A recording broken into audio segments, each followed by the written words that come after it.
They called me a leech in open court, like I was something you scrape off your shoe.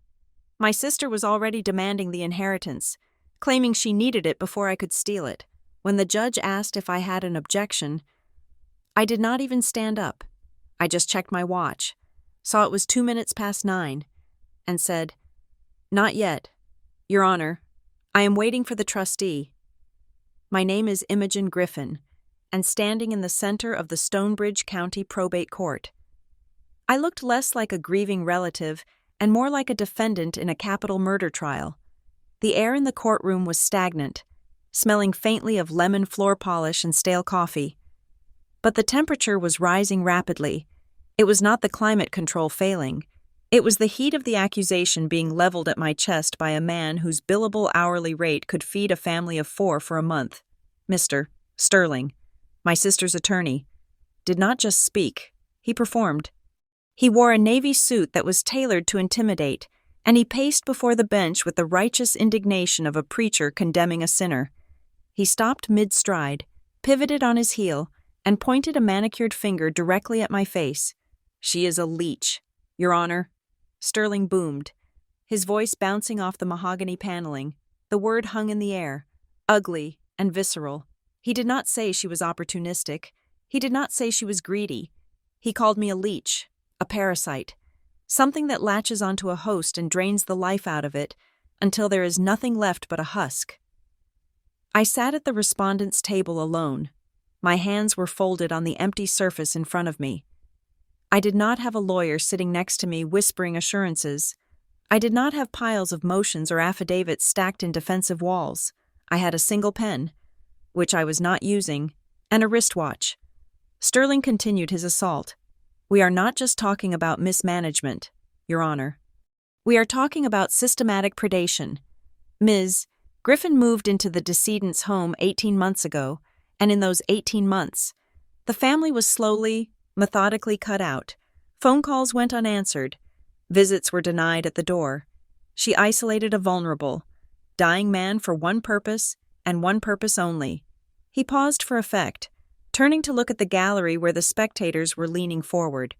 "Hungry for the scandal, to rewrite his will and steal the inheritance that rightfully belongs to his children. Technically, I was one of his children too. But in this narrative, I had been demoted.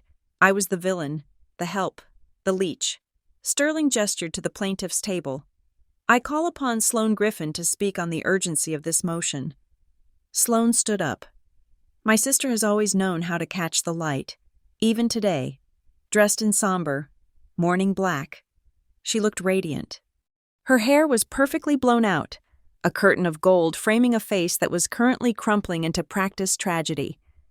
She walked to the stand, wiping a tear that had managed to fall at the exact right moment. "It is not about the money," Sloane sobbed, her voice trembling just enough to break hearts in the back row. "I just wanted to see my father. I wanted to say goodbye, but every time I called, Imogen answered.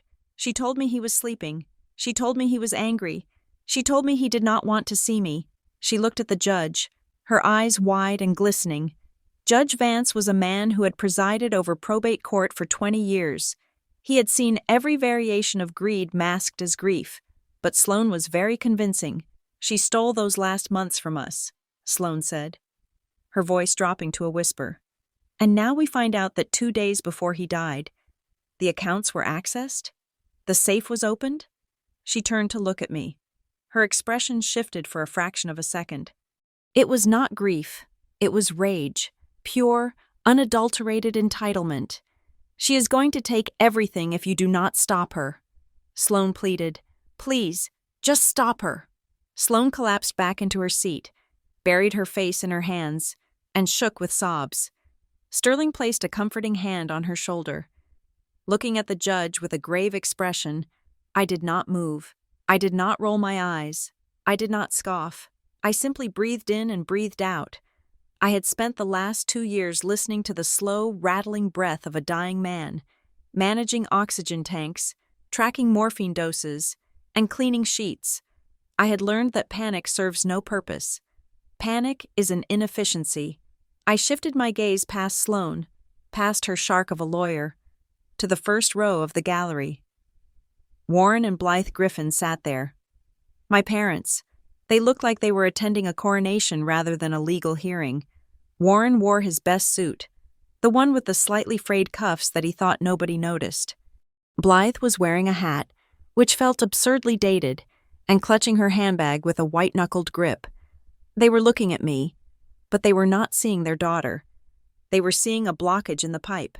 They were seeing the obstacle standing between them and the lifestyle they felt they were owed. I remembered that look. I had seen it 16 years ago when they told me I had to quit the university because the business needed cash. I had seen it when they asked me to sign over my credit score to co-sign a loan they never intended to pay. It was the look of people who believed their children existed to be harvested. Warren caught my eye and narrowed his. It was a silent command. Fix this. Imogen, step aside. Do what you are told. He truly believed that if he glared hard enough, I would revert to the terrified teenager who just wanted them to stop yelling about money. He thought I was still the girl who would apologize for taking up space. He was wrong. Judge Vance cleared his throat, the sound cutting through the theatrical sobbing coming from the plaintiff's table. He looked tired. He shuffled the papers in front of him and then looked down at me over the rim of his spectacles. Ms. Griffin, the judge said. His voice was dry. You are appearing pro se today. You do not have counsel? No, Your Honor. I said. My voice was steady. It was the voice I used in boardrooms when explaining why a compliance violation would cost the company $5 million. It was flat, factual, and devoid of emotion. Mr. Sterling has filed an emergency ex parte motion to remove you as the personal representative and to freeze all assets immediately. Judge Vance continued. He claims there is an immediate risk of dissipation, that you are, to use his terminology, a flight risk with the estate's liquid assets. Do you have an objection? The courtroom went silent. Even Sloane stopped her rhythmic sobbing to listen. This was the moment where I was supposed to scream.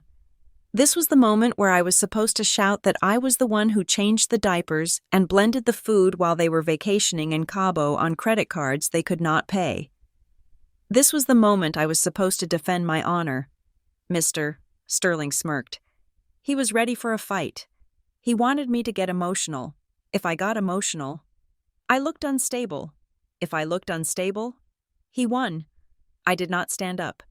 I lifted my left wrist and looked at my watch. It was a simple analog watch with a leather strap. The second hand swept past the 12. It was 9:14 in the morning. I looked back at the judge. Not yet. Your Honor, I said. Judge Vance blinked. Excuse me? I am not objecting yet. I clarified. Sterling threw his hands up in the air, a gesture of exasperated disbelief. Your Honor, this is absurd. The defendant is treating this court with mockery. She is checking the time while we discuss the looting of a 7-figure estate. We are requesting immediate injunctive relief, Sterling pressed. Sensing he had the momentum, we demand that Ms. Griffin surrender all keys to the property, all passwords to the digital accounts, and the physical combination to the wall safe immediately. Today, before she leaves this building. Sloane nodded vigorously next to him. She is going to run, she whispered loud enough for the microphone to catch. She is going to take the cash and run. Warren, sitting in the back, leaned forward. I could feel his greed radiating across the wooden benches. He was mentally spending money he did not have yet. He was probably already looking at new cars on his phone. Judge Vance looked at me again. Ms. Griffin, if you do not offer a substantial defense against these allegations of undue influence and potential theft, I am inclined to grant the temporary restraining order. The court's primary duty is to preserve the assets. I looked at the heavy double doors at the back of the courtroom. They remained closed. He is late. I thought, he is never late. Ms. Griffin? The judge prompted, his patience thinning. I looked at my watch again. 9:15. I looked the judge in the eye. I understand the court's concern, Your Honor. However, the plaintiff's motion is based on the premise that I am the one in control of the assets. Sterling scoffed. You are the only one living in the house. You are the one with the bank cards. That is a matter of geography, not legal custody. I said, keeping my eyes on the judge. Then who has custody? Judge Vance asked. I took a breath. The air in the room felt heavy, charged with the static electricity of my family's hatred. They wanted to see me break. They wanted to see me humiliated. They wanted to scrape me off their shoe so they could walk comfortably again. I checked my watch one last time. The second hand hit the 6. Not yet, I said again, mostly to myself. Then, I spoke up, my voice carrying to the back of the room. I am waiting for the gatekeeper. The confusion in the room was palpable. Sterling looked at Sloane. Sloane looked at our parents. Warren looked furious, mouthing the words, "What is she doing?" "Gatekeeper?" Judge Vance asked, leaning back. "Is this a witness?" "No, Your Honor," I said. Sterling slammed his hand on the table. "This is a delaying tactic. She is stalling. I move for an immediate ruling." Just as the word ruling left his mouth, the heavy oak doors at the back of the courtroom groaned. It was not a dramatic entrance. There was no gust of wind, no sudden silence falling over the crowd. It was simply the sound of a heavy door opening and the squeak of a shoe on the linoleum floor. Every head in the room turned. A man walked in. He was unremarkable in every way that usually matters. He was of average height, with thinning hair combed neatly over a pale scalp.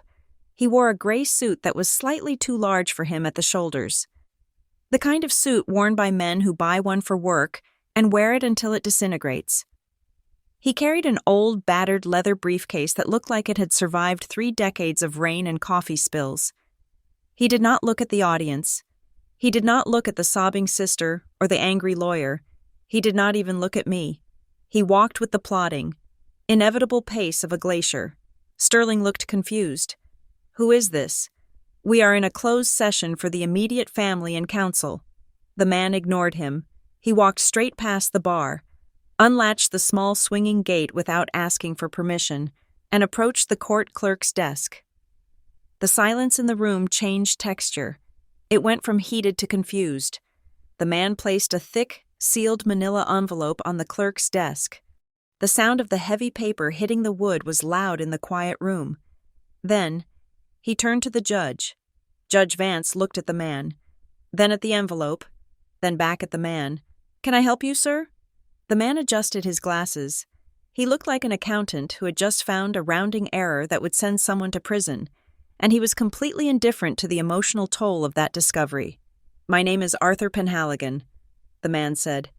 His voice was dry, raspy, like rust rubbing against iron. "I am appearing on behalf of the Graybridge Trust and Fiduciary Group." Sterling laughed. A nervous, barking sound. "Your Honor, I have no idea who this is, but this is a probate hearing for the estate of Warren Griffin Sr. There is no trust involved here. We have the will. It was drafted 10 years ago." Arthur Penhaligon did not look at Sterling. He kept his eyes on the judge. "That will is a superseded document," Penhaligon said. He opened his briefcase. The latches clicked, snap, snap, echoing like gunshots in a canyon. Sloane stopped crying. The tears dried up instantly, replaced by a look of sharp, predatory alert. Sterling stepped forward. "Objection! We have not been notified of any other instrument. This is an ambush. This is a probate court, not a corporate takeover." Judge Vance held up a hand. "Sit down. Mr. Sterling." "But, Your Honor." "Sit down," the judge barked. Sterling sat, but he looked ready to spring. Judge Vance reached for the envelope the man had placed on the desk. He picked up a letter opener. The sound of the paper tearing as he slit the envelope open was the loudest thing in the world. It sounded like fabric tearing. It sounded like a life being ripped apart. I watched Sloane. I watched the color drain from her face. She knew. Deep down, she had to know that it could not be this easy. She thought she could just cry and bully her way into the bank accounts, just like she bullied her way through high school, just like she bullied me out of my own room when we were kids. Judge Vance pulled out a stack of documents. They were bound in blue legal backing. He adjusted his glasses and began to read the cover page. He looked up at Penhaligon, then at me, and finally at Sterling. "Mr. Sterling," the judge said, his voice completely devoid of the irritation he had shown earlier. It appears your motion for emergency control is moot. Moot? Sterling stood up, his face reddening. How can it be moot? The assets are at risk. The assets are not at risk, the judge said, flipping a page. Because the assets do not belong to the estate. What? Sloane screeched. It was not a pretty sound. It was the sound of a bird of prey having its meal snatched away. The judge looked at the document again. According to this, all real property, liquid assets, and investment portfolios were transferred into the Griffin Irrevocable Trust 72 hours prior to the decedent's passing. 72 hours! Sterling yelled. That proves undue influence. The man was on his deathbed. He did not know what he was signing. Sloane jumped up. She forced him. Imogen forced him to sign it. He was confused. He thought he was signing a birthday card. Arthur Penhaligon finally spoke again. He did not raise his voice. He simply stated a fact. Mr. Sterling, Mrs. Griffin, Penhaligon said, turning slightly to face them. I would advise caution. Sterling sneered at him. You are just a bank flunky. Do not tell me how to practice law. We will contest this trust. We will tear it apart. We will prove lack of capacity. Judge Vance was reading further down the page. His eyebrows shot up. Mr. Sterling, the judge said, his tone warning. Before you place that statement on the record, I suggest you read the terms of the trust. I do not care about the terms, Sterling shouted. It is a fraudulent document. There is a no contest clause, Judge Vance said quietly. Sterling froze. A very specific, very aggressive no contest clause. The judge continued. It states that any beneficiary who challenges the validity of the trust, or who alleges misconduct by the trustee or the primary caregiver without furnishing court-adjudicated proof of criminal intent, shall be immediately and permanently disinherited. The room went dead silent. Disinherited. It meant zero. It meant no negotiation. It meant no settlement. Sloane looked at Sterling. Her eyes were wide. Panic finally setting in for real. Is that true? She whispered. Sterling was flipping through his notes, looking for a way out. He waited for the judge's reaction. Your Honor, we are withdrawing our motion. We withdraw the accusations. Judge Vance closed the folder. The sound was final. It is already entered into the record. Mr. Sterling, the judge said, you accuse the caregiver of being a leech and a thief in open court. You filed a motion based on those accusations. The challenge has been made. But we withdraw it. Sterling's voice cracked. It is not up to me. The judge said. He nodded toward the man in the gray suit. It is up to the trustee. We all turned to Arthur Penhaligon. He stood by the table, his hand resting on that battered briefcase. He looked like the most boring man on earth, but in that moment, he held the power of a god. Sloane looked at him, her face pale. Imogen, she hissed at me. Do something. Tell him. I did not look at her. I looked at the briefcase. I knew what was in there. I knew exactly what was in there, because I had spent the last 5 years helping my father fill it. I looked at my watch. 9:20. I finally spoke. I cannot tell him anything. Sloane, I am not the executor. I am just the caregiver. I looked at Penhaligon. He gave me the smallest, almost imperceptible nod. Then, he opened the briefcase fully. He did not pull out a checkbook. He pulled out a black leather-bound notebook and a stack of files that were thick with paper. We are not here to discuss the withdrawal of the motion. Penhaligon said, we are here to execute the instructions of the trust, and the first instruction concerns the definition of the word family. He looked at Sloane, then at my parents in the back row. And I believe, he said, opening the first file, we have a significant amount of data to review regarding that definition. Sloane slumped back into her chair. My parents went rigid. The gatekeeper had arrived, and he had brought the receipts. Just as ruling left Sterling's mouth. The heavy doors groaned open. A shoe squeaked on linoleum. Every head turned. A man in a gray suit, too ordinary to notice twice, walked in carrying a battered leather briefcase. He moved with the steady rhythm of paperwork, unlatched the gate, and set a sealed envelope on the clerk's desk. Only then did he look at the bench. "Arthur Penhaligon," he said. "Greybridge Trust and Fiduciary Group, Greybridge." The name meant nothing to the people in the gallery, but it clearly meant something to Sterling. His eyes widened, and a flush of red crept up his neck. "Your Honor!" Sterling barked, stepping forward aggressively. "I object. We have not been notified of any third-party interest in this estate. This is a probate matter regarding the estate of Warren Griffin Sr. This is a family dispute. This is not a corporate takeover." The phrase corporate takeover hung in the air, oddly fitting. Sterling was trying to frame this as a battle for the soul of a family. But Arthur Penhaligon stood there like a liquidation officer. Judge Vance looked at Sterling with a mixture of annoyance and curiosity. He held up a hand. "Sit down, Mr. Sterling." "But, Your Honor, the procedure." "Sit down," the judge repeated, his voice dropping an octave. It was not a request. Sterling sat, but he perched on the edge of his chair. His muscles coiled. Sloane leaned over to him, whispering frantically, her tears miraculously drying up as the scent of danger replaced the scent of opportunity. Judge Vance reached for the envelope. He picked up a silver letter opener from his desk. The room was so quiet that I could hear the hum of the air conditioning unit 3 floors up. The judge inserted the blade under the flap of the envelope. The paper tore, loud and violent. The sound of the heavy paper tearing was loud, sharp, and violent. It sounded like a bone breaking. It was the most terrifying sound that had been made in that room all morning. Far scarier than Sterling's shouting. It was the sound of a seal being broken, of a secret being exposed to the light. Judge Vance slid the contents out. It was a single-bound document, blue-backed and thick. He adjusted his glasses, pushing them up the bridge of his nose, and began to read. He read in silence for a long time. 1 minute, 2 minutes. I watched Sloane. She was gripping the edge of the table, her knuckles white. She looked at our parents in the back row. Warren was frowning, his heavy brows knit together. He looked like a man trying to read a menu in a language he did not understand. Blythe was clutching her pearls, her eyes darting between the judge and the strange man in the gray suit. They were waiting for the judge to throw the document away. They were waiting for him to say it was a mistake.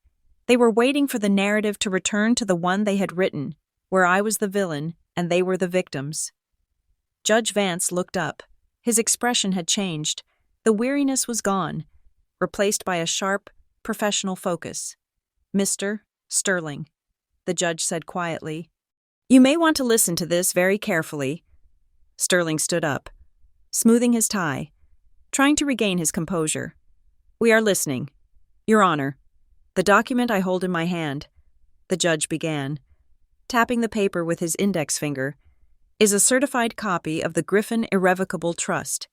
It is dated and notarized 72 hours prior to the decedent's passing." Sloane let out a gasp that sounded like a hiccup.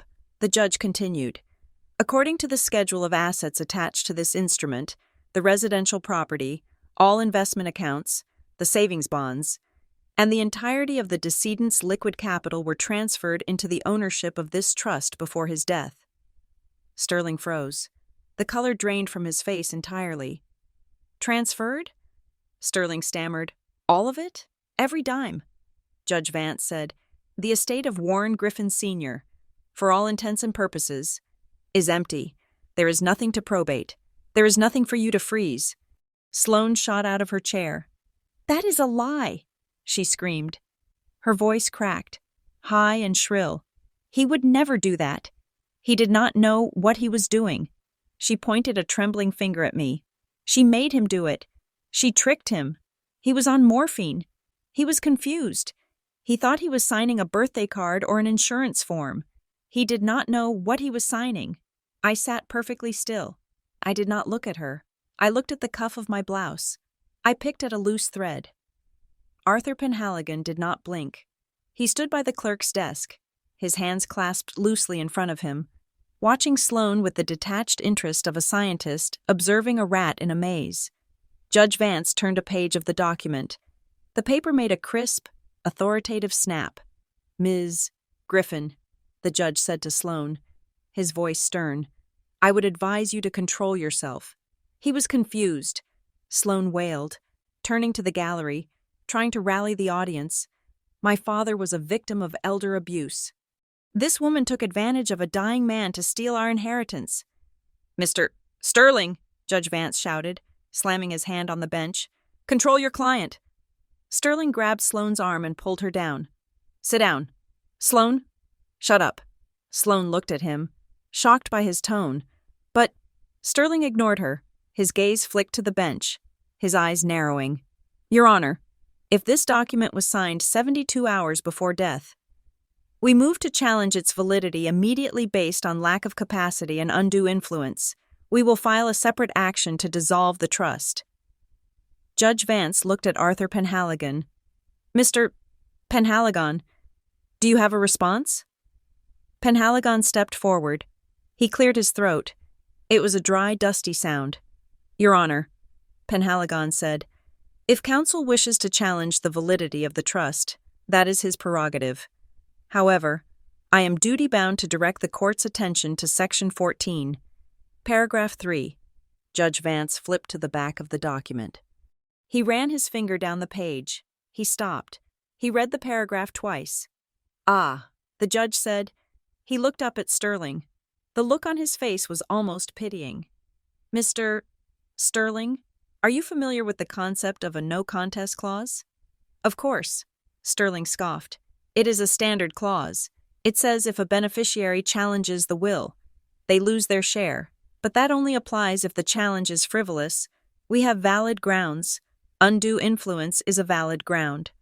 This is not a standard clause, Judge Vance said. He picked up the document and read aloud.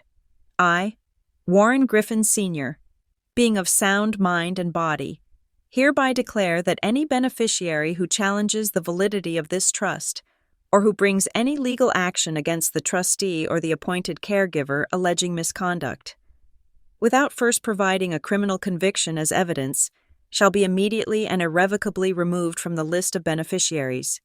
Their share shall be forfeited and returned to the principal to be distributed to charity.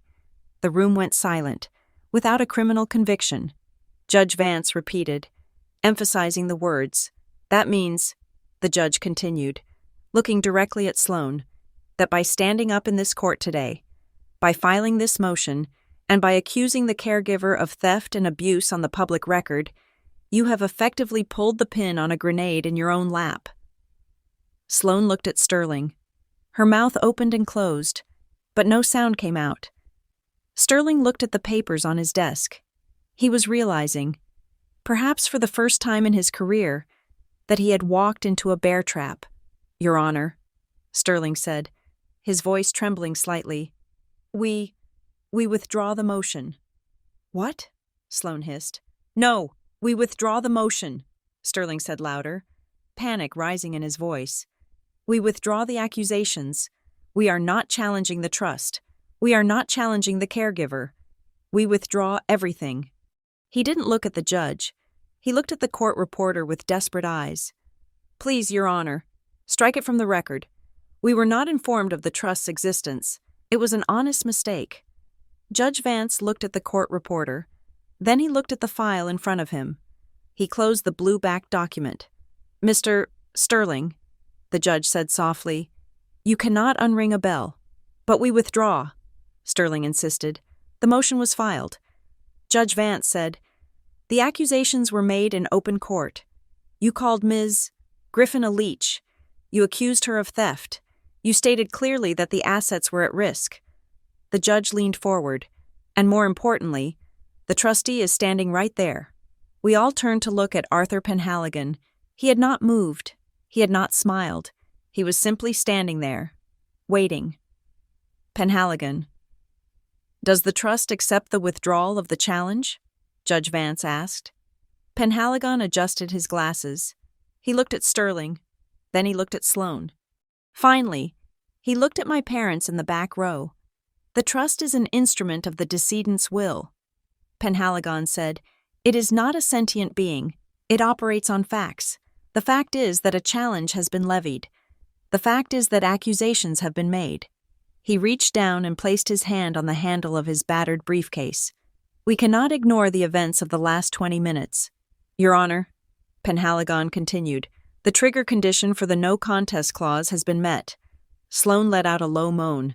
It was the sound of a wounded animal, but, Penhaligon added, his voice remaining terrifyingly flat, "before we proceed to the forfeiture of assets, the trust is obligated to review the evidence supporting the accusations." He lifted the briefcase onto the clerk's table. "If Ms. Sloane Griffin claims that her father was isolated, that he was abused, and that he did not know his own mind, we must examine the record." He clicked the latches of the briefcase. Snap, snap. The sound echoed like 2 gunshots. Sterling wiped sweat from his forehead. "We do not want to examine the record. We want to leave." "I am afraid that is not possible," Penhaligon said. He opened the lid of the briefcase. I watched him. I sat perfectly still, my hands folded, my pulse steady at 60 beats per minute. I knew what was inside that briefcase. It was not just papers. It was not just legal documents. Inside that briefcase was the sum total of my family's hypocrisy. It was every missed phone call, every unanswered letter, every bounced check, every cruel word spoken in a moment of anger. It was a ledger of rejection, meticulously compiled over 5 years. I had spent my nights cataloging it. I had spent my weekends organizing it. I had been the archivist of their neglect. "Imogen?" Sloane whispered. She looked at me, her eyes wide with terror. "Imogen, what is in there?" I did not answer her. I did not look at her. I just stared at the briefcase. The gatekeeper had opened the gate, and now, the monsters were about to be fed. Judge Vance looked at Penhaligon. "Proceed, Mr. Trustee." Penhaligon reached into the briefcase and pulled out a stack of files. They were thick, heavy, and smelled of judgment. Imogen is a leech, I thought, replaying Sterling's opening statement in my mind. No, I am not a leech. I am the ink, and today, I am going to write the final chapter. The word leech did not originate in this courtroom. It was not an invention of Mr. Sterling, nor was it a sudden stroke of cruel inspiration by my sister. It was a legacy. It was an inheritance I had received long before my father died, passed down to me across a kitchen table cluttered with past due notices and empty Scotch glasses. I sat in the stiff wooden chair of the probate court, staring at the back of Arthur Penhaligon's gray suit. But my mind was violently pulled back 16 years. I was not in a courtroom anymore. I was 17 years old, standing in the kitchen of our family home, the one we were about to lose. I was still recovering from emergency surgery. My appendix had burst 3 weeks prior. A sudden, violent catastrophe that had landed me in the hospital for 5 days with a severe infection. I was pale, shaky, and I still walked with a slight hunch to protect the angry red scar across my abdomen. My father, Warren, sat at the head of the table. He was younger then, his hair still dark, but the bloat of alcohol and stress was already softening his jawline. My mother, Blythe, sat opposite him, weeping into a handkerchief, a prop she used whenever reality became too difficult to confront. "We are finished," Warren had said. His voice was not loud. It was terrifyingly quiet. "The bank is calling the loan on the business. The house is next. We are on the street." I remember feeling a cold knot of terror in my stomach. I was a child. I believed that parents were the walls that held the roof up. I did not know the walls could crumble. "Why?" I had asked. My voice was small. "What happened?" Warren had looked up. He turned his eyes on me. They were bloodshot and hard. "You happened, Imogen." The accusation hit me harder than the surgery. "Me?" "The medical bills," Warren said, sliding a stack of papers across the table. $22,000. That was the liquidity I needed to make the bridge loan payments. That was the safety net. But you had to get sick. You had to go and need emergency surgery right when the market turned. He stood up, looming over me. "You drained us." He spat. The words were wet with spit and whiskey. "You sucked the life right out of this family." We are losing everything because you could not stay healthy. You are a leech. Imogen, a goddamned leech. I stood there, 17 years old, holding my healing stomach, and I accepted the verdict. I did not know about profit margins or debt-to-equity ratios. I did not know about adjustable-rate mortgages. I only knew that my father, the man who was supposed to protect me, was looking at me with pure hatred. That night defined the next decade of my life. The narrative was set. The Griffin family had fallen from grace, and Imogen was the architect of their destruction. I was the debt that could never be fully repaid. I stopped being a daughter. I became an indentured servant. I did not go to the prom. That was a frivolous expense for a girl who had bankrupted her family. I did not apply to the out-of-state universities I had dreamed of attending. Tuition was out of the question. Instead, I went to the local community college and I worked. I worked at a diner in the mornings. I shelved books at the library in the afternoons. I cleaned office buildings at night. I remember coming home one evening, smelling of industrial lemon cleaner and grease, to find Sloane sitting in the living room. She was 14 then. She was trying on a pair of competitive dance shoes that cost $300. My mother was adjusting the straps, cooing over how beautiful Sloane's arch looked. I stood in the doorway, my hands raw from scrubbing floors. I thought we did not have money, I said. Blythe looked up, her expression shifting from adoration to annoyance. Sloane has a gift. Imogen, she said, as if that explained everything. We have to invest in her future. She is going to be something. We cannot let your mistakes drag her down too. My mistakes. My appendix bursting was my mistake. Sloane's dance lessons were an investment. That was the dynamic. Sloane was the asset. I was the liability. Sloane was the future. I was the cleanup crew for the past. I spent my 20s paying for a crime I did not commit. Every paycheck I earned, I handed over 40% to my parents. I called it rent. They called it restitution. I bought the groceries. I paid the electric bill. When the water heater broke, Warren just left the invoice on my pillow. He did not ask. He just expected. I watched Sloane flourish. She went to a private liberal arts college. She pledged a sorority. She traveled to Europe for a summer to find herself. Who paid for it? The parents who claimed they were destitute. The parents who took my cash every Friday. I was the engine room, sweating and shoveling coal in the dark, so that Sloane could stand on the deck and wave at the passengers. But there was a flaw in their plan. They forced me to work. They forced me to grind. And in doing so, they inadvertently gave me an education they never intended for me to have. I got a job as an entry-level analyst at a firm that specialized in forensic accounting and corporate compliance. It was not glamorous. It was a world of spreadsheets, tax codes, and endless rows of data. It was a world where emotion did not exist. There were no stories in compliance. There were only numbers, and numbers do not lie. For 5 years, I trained my brain to spot irregularities. I learned how to track a dollar from a shell company in Delaware to an offshore account in the Caymans.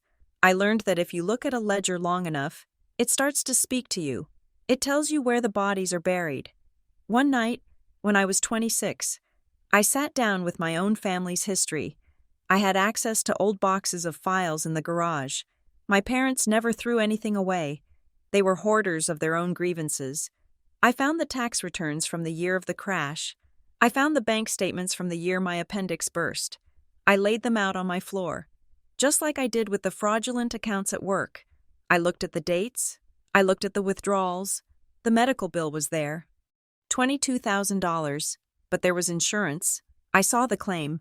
The insurance had covered 80% of it. Our out-of-pocket cost was less than $5,000. $5,000. I felt a cold chill that had nothing to do with the temperature of the room. I kept digging. I looked at the business accounts. The dealership did not fail because of a medical bill. It failed because for 3 years prior, Warren had been siphoning capital to pay for gambling debts at a riverboat casino 3 hours away. I saw the withdrawals, $500 here, $2,000 there, a massive $10,000 cash withdrawal 2 days before my surgery. I traced the timeline. While I was lying in a hospital bed, fighting an infection, my father was not at my bedside. The record showed he was at the Diamond Star Casino, losing the money that was meant for payroll. When the business collapsed, he needed a story. He needed a distraction. He could not tell his wife and his friends that he was a degenerate gambler who had bet the family fortune on black. That would be shameful. So he looked at his sick daughter. He looked at the hospital bill, and he constructed a lie. He made me the villain to save his own ego. He let me carry the weight of his failure for a decade. He let me scrub floors and wait tables, feeling the crushing guilt of ruining my family, while he sat in the armchair I paid for, drinking the scotch I bought, and judging me. I sat on the floor of my apartment that night, surrounded by the paper trail of my own betrayal, and I did not cry. I think I had cried enough tears in my life. I felt something else. I felt the click of a lock engaging. I was not a leech. I was the host, and they were the parasites. I did not confront them, not then. I knew that if I showed them the papers, they would deny it. They would scream. They would gaslight me. They would say I was misinterpreting the data. They would make me the villain again for snooping. So I did what a good compliance officer does. I waited. I observed. I documented. I stopped giving them cash. I started buying the groceries directly so they could not divert the funds when they asked for money for repairs. I hired the contractor myself. I cut off the liquidity. That was when the love stopped. As soon as the money dried up, so did the affection. Warren became cold. Blythe became distant. Sloan, who was now an adult and realizing that the family bank was closed, started looking at me with suspicion. They did not understand what had changed. They only knew that the machine was no longer dispensing cash. And now, 16 years later, here we were in Stonebridge County Probate Court. I looked up at the parents sitting in the back row. Warren was older now, his face lined with the map of a bitter life. Blythe was frailer, her vanity fighting a losing war with gravity. They were looking at me with that same expression they had used in the kitchen, the expression that said, "Fix this, you owe us." They thought this was just another financial crisis. They thought the trust was just a hurdle, a mistake that I needed to correct. They expected me to stand up, apologize to the judge, dissolve the trust, and hand them the checkbook. They expected the 17-year-old girl who was afraid of her father's voice, but that girl was gone. She had been replaced by a woman who knew exactly what a $22,000 medical bill looked like, and knew exactly that it did not weigh as much as a gambling addiction. I looked at Warren. He caught my eye and gestured with his chin towards the trustee, a silent command to intervene. "Do something," his eyes said. "Stop this man." I held his gaze. I did not blink. I did not nod. I looked at him with the cold, dead eyes of an auditor who has just found the embezzlement. "You called me a leech," I thought, letting the words roll over in my mind. "You told the world I was draining you." I looked at the briefcase on the table, the briefcase that Arthur Penhaligon had just opened. Inside that briefcase were the ledgers of the last 5 years, but inside my head, I had the ledgers of the last 16. I knew why my father had signed that trust. I knew why he had agreed to the no contest clause. It was not because I tricked him. It was not because I isolated him. It was because, in the final months of his life, when the cancer had stripped away his vanity and his bluster, Warren Griffin Sr. had finally been forced to look at the numbers too. I had made him look, one afternoon, when the morphine had cleared his mind and Sloan had failed to show up for the 10th time. I had sat on the edge of his bed. I did not bring him soup.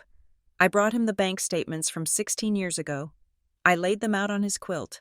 I know. I had told him. He had tried to look away, but he was too weak to turn his head. "I know about the casino. Dad, I know I did not ruin us. You did." He had started to cry, not the angry tears of a victim, but the terrified tears of a man who has been found out. He thought I was going to leave him. He thought I was going to pack my bags and let him die alone in his own filth. But I did not leave. That would have been emotional. That would have been reactive. I stayed, but the terms of my employment changed. "I'm going to take care of you." I had told him. "I will make sure you are clean. I will make sure you are not in pain. I will be here until the end." I had paused. letting the silence fill the room. But when you die, they get nothing. He had looked at me, his eyes wide. Sloan gets nothing. I said, Mom gets nothing. You spent their inheritance at the casino 16 years ago. You spent it, and you made me pay the interest. The debt is called. Dad. He had nodded. Weakly, shamefully. He had nodded. That was the agreement. That was the contract. I provided the care. He provided the signature on the irrevocable trust. Now, in the courtroom. Sloan was wiping her eyes, playing the part of the grieving daughter. Warren was playing the part of the confused patriarch. They did not know that the ghost of Warren Griffin Sr. was not on their side.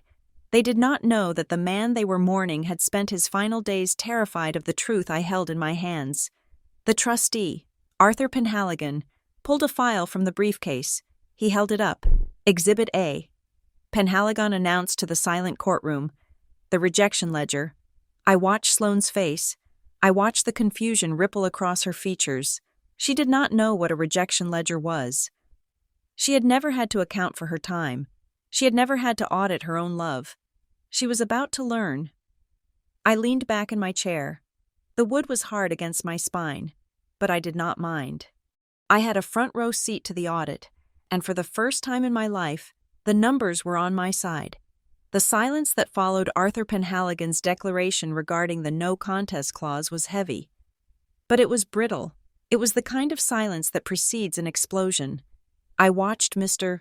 Sterling, the shark in the navy suit, and I could practically hear the gears grinding in his head. He was a man accustomed to bullying his way through legal technicalities, but he had just run face first into a concrete wall. He knew the law. He knew that if he continued to challenge the validity of the trust based on a technicality, his client would lose everything. The no contest clause was a guillotine, and the blade was already falling. But rats are most dangerous when they are cornered, and Sterling was a very expensive, very desperate rat. He leaned over to Sloan, whispering furiously into her ear. I saw Sloane's eyes dart from the judge to me, wide with a mixture of fear and venom. She nodded, a sharp, jerky motion. Sterling straightened up. He did not sit down. He did not retreat. Instead, he unbuttoned his jacket and buttoned it again. A gesture of resetting the board. Your Honor, Sterling said, his voice taking on a new, graver texture. He dropped the bluster. He adopted the tone of a man burdened by a terrible duty. We understand the severity of the no contest clause. We respect the sanctity of the decedent's wishes. He paused, letting the room settle. However, he continued, the law recognizes that a trust created under duress, or a trust created as the result of criminal misconduct, is void from the start. It is not a legal document. It is a crime scene. I felt a cold prickle at the base of my neck. I knew where this was going. They could not win on the math. They could not win on the paperwork. So they were going to burn the house down. Judge Vance narrowed his eyes. Mr. Sterling, you are treading on very thin ice. You just withdrew your motion. We withdrew the motion regarding the assets, Sterling corrected smoothly. But we cannot, in good conscience, ignore the circumstances under which this trust was signed. He turned and pointed a finger at me. It was not the theatrical point he had used earlier. It was a steady, condemning accusation. We are alleging elder abuse. Your Honor. The phrase hung in the air like toxic smoke. Elder abuse. It was the nuclear option. It was the one accusation that could bypass a no contest clause. The one charge that could turn a probate hearing into a criminal investigation. Sterling picked up steam, fueled by the gasp from the gallery. We are alleging undue influence, systematic isolation, and psychological torture. Sterling declared, Ms. Griffin did not just care for her father. She imprisoned him. She cut the phone lines. She blocked the emails. She turned away visitors at the gate. She created a world where she was the only voice Warren Griffin heard, and then she used that monopoly to force him to sign away his legacy. Sloan stood up. She did not wait for her lawyer to cue her. She was fueled by the survival instinct of a parasite realizing the host was dying. He called me, Sloan cried out. Her voice was raw. He called me 3 months ago. crying. He said she would not let him leave the bedroom. He said he was scared of her. It was a lie, a bold, flat-out, verifiable lie. My father had not been able to hold a phone 3 months ago, let alone dial one, but the lie was not for the record. It was for the room. It was designed to make me a monster. Judge Vance looked at me. For the first time all morning, his expression was not one of impartial boredom. It was disturbed. The accusation of elder abuse is a bell that cannot be unrung. It stains everyone it touches. Ms. Griffin, the judge said, his voice heavy. These are serious allegations. I kept my face perfectly still. I did not frown. I did not shake my head. I knew exactly what they were doing. They were baiting me. They wanted me to scream, liar. They wanted me to stand up and shout about how I wiped his chin and changed his sheets. If I reacted, I looked unstable.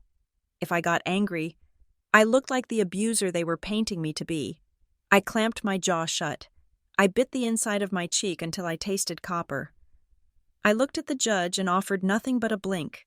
Then, from the back row, a chair scraped loudly against the floor.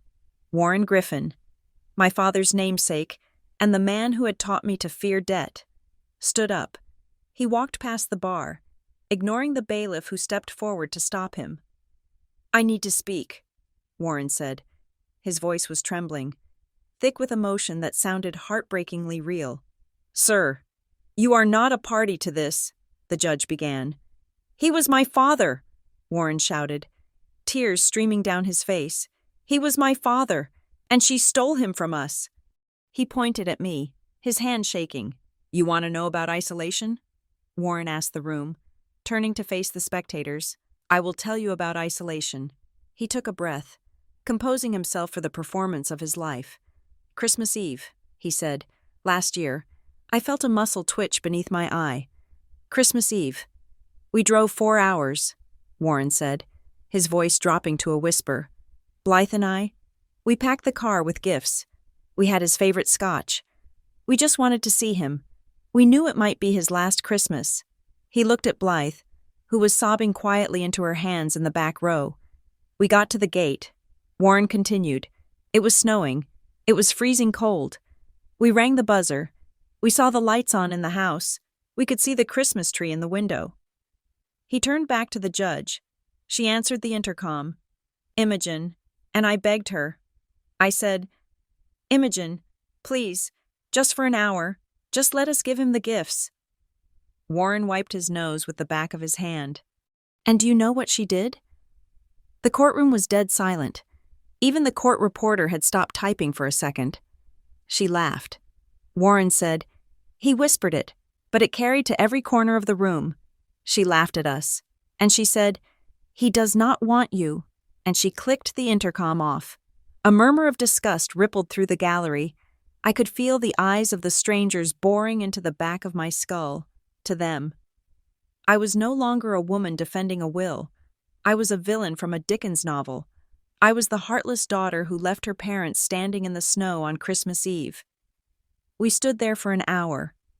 Warren finished, his voice breaking, knocking on the gate, calling his phone, freezing, and she just left us there. We had to drive home in the dark. With the presents still in the back seat, it was a devastating story. It was cinematic. It was emotional. It was also almost entirely fabricated. Judge Vance looked at me. His eyes were cold now. There was no sympathy left. The story had done its work. It had humanized the greedy relatives and dehumanized the caregiver. Miss Griffin, Judge Vance said, did you deny the family access on Christmas Eve? I looked at the judge. I could feel the heat rising in my chest, the urge to defend myself, to explain that they arrived drunk, that they were screaming obscenities, that my father had been terrified, but I knew that my word meant nothing against the image of weeping parents in the snow. I checked my watch. It was 9:35. I remained silent. The judge's jaw tightened. He interpreted my silence as arrogance. He interpreted it as guilt. He turned to Arthur Penhaligon. Mr. Trustee, the judge said sharply, you represent the estate. You have heard these accusations.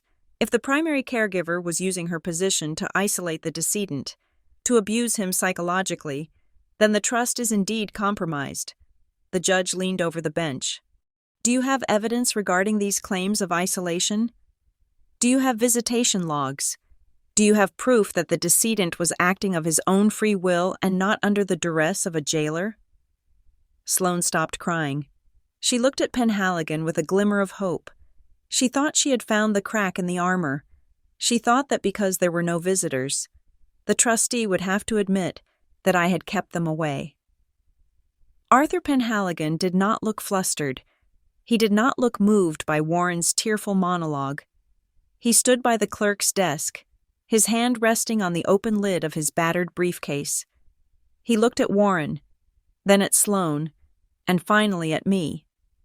Your Honor, Penhaligon said.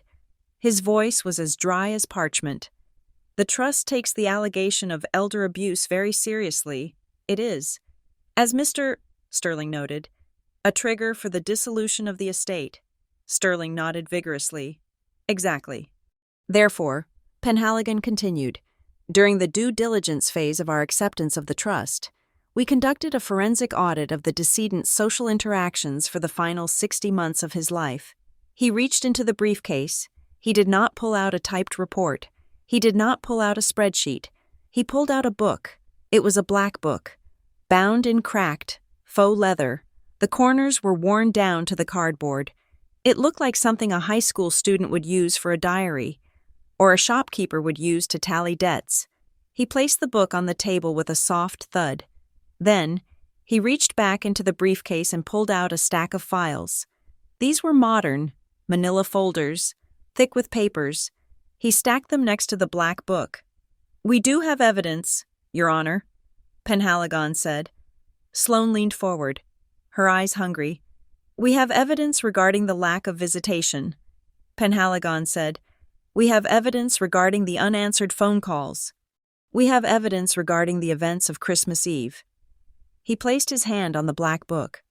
But, Penhaligon said, looking directly at Sloane, his eyes behind his wire-rimmed glasses suddenly sharp and dangerous, this evidence does not support the plaintiff's claim of isolation.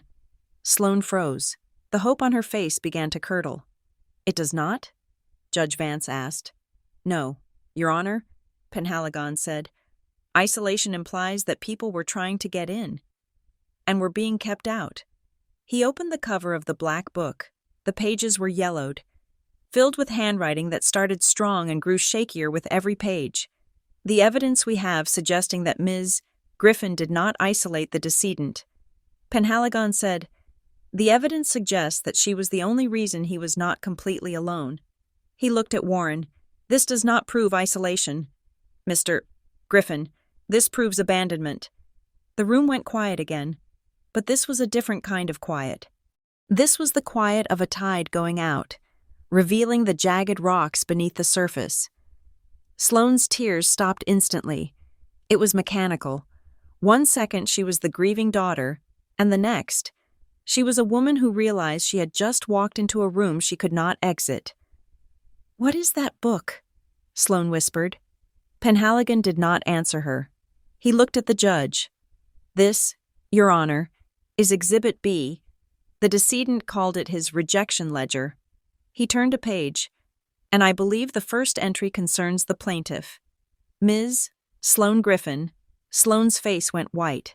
She sat down slowly, her eyes fixed on the black book as if it were a bomb counting down to 0. The trap had been sprung, and they had stepped right into the center of it. Arthur Penhaligon did not simply open the black notebook. He opened it with a reverence usually reserved for religious texts, although the contents of this particular book were far from holy. He flattened the palm of his hand against the cracked spine, smoothing the yellowed pages against the surface of the court clerk's desk. The sound of the paper settling was dry and crisp, like the sound of a dead leaf being stepped on in late autumn. Exhibit B, Penhaligon announced. His voice did not carry the booming resonance of Mr. Sterling's baritone, but it had a peculiar cutting quality, like a paper cut that you do not feel until you see the blood. The decedent referred to this document as his rejection ledger. Sloane shifted in her seat. She looked at the book as if it were radioactive. The title alone was a weapon.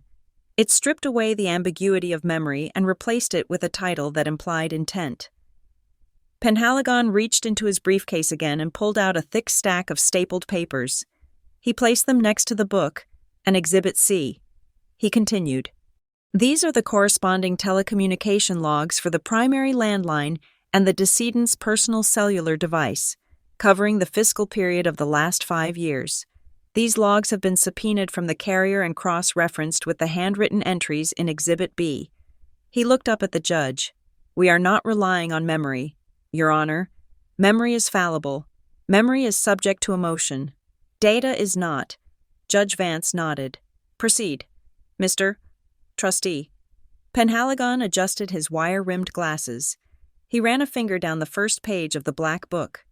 "Let us begin with a date that should be significant to the plaintiff," he said, not looking at Sloane. "October 14th, 2 years ago." Sloane blinked. "That is my birthday," she whispered. Penhaligon read from the handwriting in the book. October 14th, Sloane's 30th birthday. Called at 9 in the morning to wish her a happy birthday. Went to voicemail. Left a message. Waited by the phone until 10 at night. No return call. The trustee stopped. He picked up the stack of phone logs, Exhibit C. He flipped to a page marked with a yellow sticky note. "Cross-reference with carrier data," Penhaligon said, his voice flat. "Outgoing call from Warren Griffin Sr. to Sloane Griffin at 9:02 in the morning. Duration of call, 18 seconds. Consistent with the time it takes to leave a voicemail." He looked at the next line on the log. "Incoming calls from Sloane Griffin to Warren Griffin for the remainder of that calendar day. 0.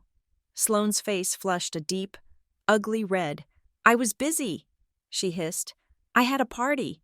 I probably called him the next day." Penhaligon looked back at the ledger. "Entry for October 15th. He read, waited, checked the phone to see if it was broken. It was not broken. She did not call. He looked at the carrier logs. Incoming calls for October 15th. 0. He turned the page of the ledger. Entry for October 16th. She is not going to call. I sent a check for $500 anyway. Imogen mailed it for me." The room was silent. I could hear the hum of the overhead lights. Every person in the gallery was doing the math in their head. They were remembering their own parents, their own missed calls. But this was different. This was being read into the public record. "Let us move to Father's Day. 3 years ago." Penhaligon said. He found the page. June 19th. Sloane promised to come for lunch. Imogen cooked a roast. We set the table for 4. Waited until 2 in the afternoon. Received a text message. Penhaligon picked up the phone logs. Incoming text message from Sloane Griffin at 1:45 in the afternoon. Text reads, "Stuck at work. Can't make it. Love you." Penhaligon looked at the judge. Cross-reference with social media activity, which is included in the addendum to Exhibit C. At 1:50 in the afternoon on that same day, Ms. Sloane Griffin posted a photograph on Instagram. The geolocation tag was the Stonebridge Country Club. The caption read, "Rosé all day with the girls." A murmur rippled through the courtroom. It was the sound of sympathy dying. Sloane let out a strangled noise. "This is invasive. You are stalking me." "It is public data," Penhaligon said simply. He did not even look up. He turned another page. Thanksgiving. Last year. He read, "Warren, my father," stood up again. His face was purple. "Enough," he shouted. "This is private correspondence. This is a family matter. You cannot read a man's private diary in open court just to humiliate us." He looked at the judge, his eyes desperate. "Your Honor, I object. This is hearsay. These are the ramblings of a sick old man. You cannot prove his state of mind when he wrote that." Judge Vance looked at Warren. He did not bang his gavel. He simply leaned forward, his black robe rustling. "Mr. Griffin," the judge said, his voice dropping to a temperature that could freeze water. "You stood before me 5 minutes ago and gave a very detailed, very emotional testimony about your state of mind on Christmas Eve. You made claims about your intent. You made claims about the decedent's isolation. The judge pointed at the black book. The decedent is not here to testify. That book is his voice. And in a case regarding undue influence and abandonment, the decedent's state of mind is not only relevant, it is the only thing that matters. Objection overruled. Sit down. Warren sat down. He looked like he had been punched in the stomach. Penhaligon waited for the silence to settle. He was a master of the pause. He let the weight of the previous evidence sink in before adding more. Let us address the incident raised by Mr. Griffin. Penhaligon said, Christmas Eve. Last year. I felt my heart rate spike. Just a fraction. This was it. This was the moment where the narrative turned. Penhaligon found the entry. It was near the end of the book. The handwriting was jagged, erratic. The pen had pressed hard into the paper, tearing it in places. December 24th. Penhaligon read, Christmas Eve. Imogen and I were watching a movie. At 9:30. The buzzer rang. Penhaligon paused. He looked at Warren. It was Warren and Blythe. He read, I watched them on the security monitor. Warren was stumbling. He was holding a bottle. He was screaming at the camera. The trustee picked up the phone logs. There is no record of a call to the house phone prior to their arrival, Penhaligon noted. He returned to the book. I told Imogen not to open the gate. Penhaligon read, The room went deadly still. I was afraid. Warren was shouting that he wanted his money. He was shouting that he knew I had cash in the safe. He was hitting the keypad with the bottle. Warren was shaking his head. No, he whispered. No, that is not true. We were there to give gifts. Penhaligon continued reading, his voice relentless. Blythe was crying, but she was not stopping him. She was asking if I had signed the papers yet. They did not want to see me. They wanted to see the will. Penhaligon looked up. My heart started racing. He read, I felt like I could not breathe. Imogen asked if she should call the police. I told her to wait. I did not want my son arrested on Christmas. I just wanted him to leave. Penhaligon closed the book for a moment. He picked up a single sheet of paper from the file. Mr. Griffin testified that he and his wife were standing in the snow, freezing, while Imogen laughed at them. Penhaligon said he testified that they were there to deliver gifts. He held up the paper. This is the log from the Stonebridge County Emergency Dispatch Center. Dated December 24th. Time, 9:42 in the evening. He read from the log. Incoming 911 call initiated from the landline registered to Warren Griffin Sr. Call duration, 4 seconds. Call abandoned before connection. Penhaligon looked at the judge. We have the audio of the open line during those 4 seconds before the call was terminated. Penhaligon said, It was recorded by the dispatch system's automated buffer. He did not play a tape. He did not need to. He just read the transcript of the audio, which was stapled to the log. Male voice, distant. Open the goddamn gate, old man. I know you are in there. I am not leaving until I get what is mine. Penhaligon lowered the paper. That does not sound like a man delivering Christmas presents. Mr. Griffin, Penhaligon said, and the timestamp matches exactly with the entry in the rejection ledger. Warren Griffin looked at his hands. He could not look at the gallery. He could not look at the judge. He had been caught in a lie so profound, so detailed, and so malicious that there was no way to spin it. The atmosphere in the courtroom had shifted completely. 10 minutes ago, the audience was wondering if I was a villain. Now they were looking at my parents and my sister with a mixture of horror and revulsion. They saw the truth. They saw the drunk son pounding on the gate. They saw the daughter lying about a birthday call. They saw the whole rot of the family tree laid bare on the clerk's table. Judge Vance looked at Warren. You testified under oath. Mr. Griffin, the judge said softly. You realize the penalty for perjury? Warren did not answer. He just shrank into his suit, looking suddenly very small and very old. Imogen? Sloane whispered. She looked at me across the aisle. Her eyes were pleading. She wanted me to stop it. She wanted me to intervene. She wanted me to be the big sister who fixed the mess. I sat there, my hands folded on the table. I looked at her. I looked at the mascara smudged under her eyes. I looked at the panic that was finally, truly real. I did not smile. I did not look triumphant.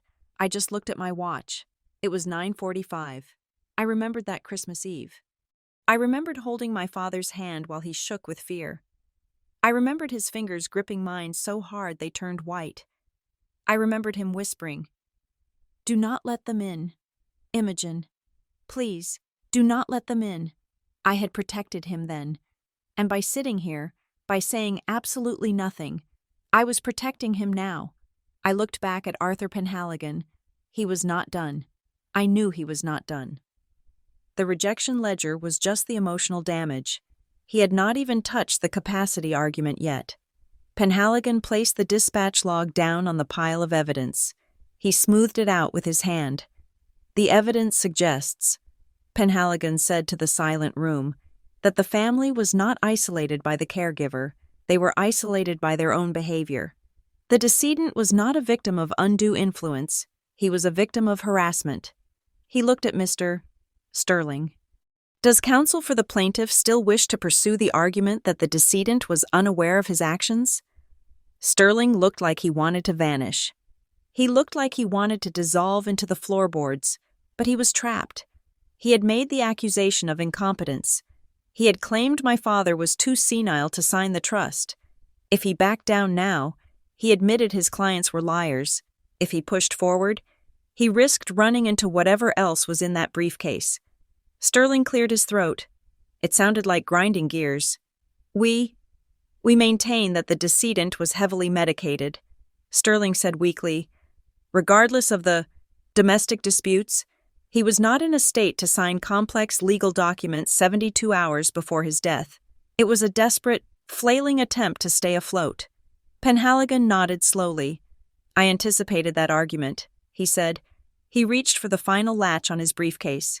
The massacre was not over. It was just moving to the next phase. The courtroom had become a theater of cruelty, but Sloane was not ready to bring down the curtain. The revelation of the rejection ledger and the dispatch logs had stripped away the facade of the grieving, loving family, leaving only the ugly, naked truth of their neglect. But shame is a powerful fuel, and when combined with the terror of losing a 7-figure inheritance, it can make people do desperate, irrational things. Sloane stood up again. She was no longer crying. The tears had been replaced by a frantic, cornered energy. She looked at the black book on the table as if she wanted to set it on fire. But since she could not burn the evidence, she decided to burn the author. "He was incompetent," Sloane shouted, her voice shrill and echoing off the high ceilings. "Mr. Sterling tried to reach for her arm, to pull her back down, but she shook him off. She was past legal strategy now. She was fighting for her survival. "Look at the dates," Sloane yelled, pointing a trembling finger at the trustee. "That book, those entries, they are the scribblings of a man whose brain was rotting. He was on high doses of morphine. He was confused. He did not know what day of the week it was, let alone who was visiting him." She turned to the judge, her eyes wide and wild. "Your Honor, my father was 82 years old. He had stage 4 cancer. He was hallucinating. He thought people were stealing from him. That is why he wrote those things." Imogen took advantage of his paranoia. She spun around to face me. Her face was twisted into a mask of pure accusation. "You put the pen in his hand. Imogen!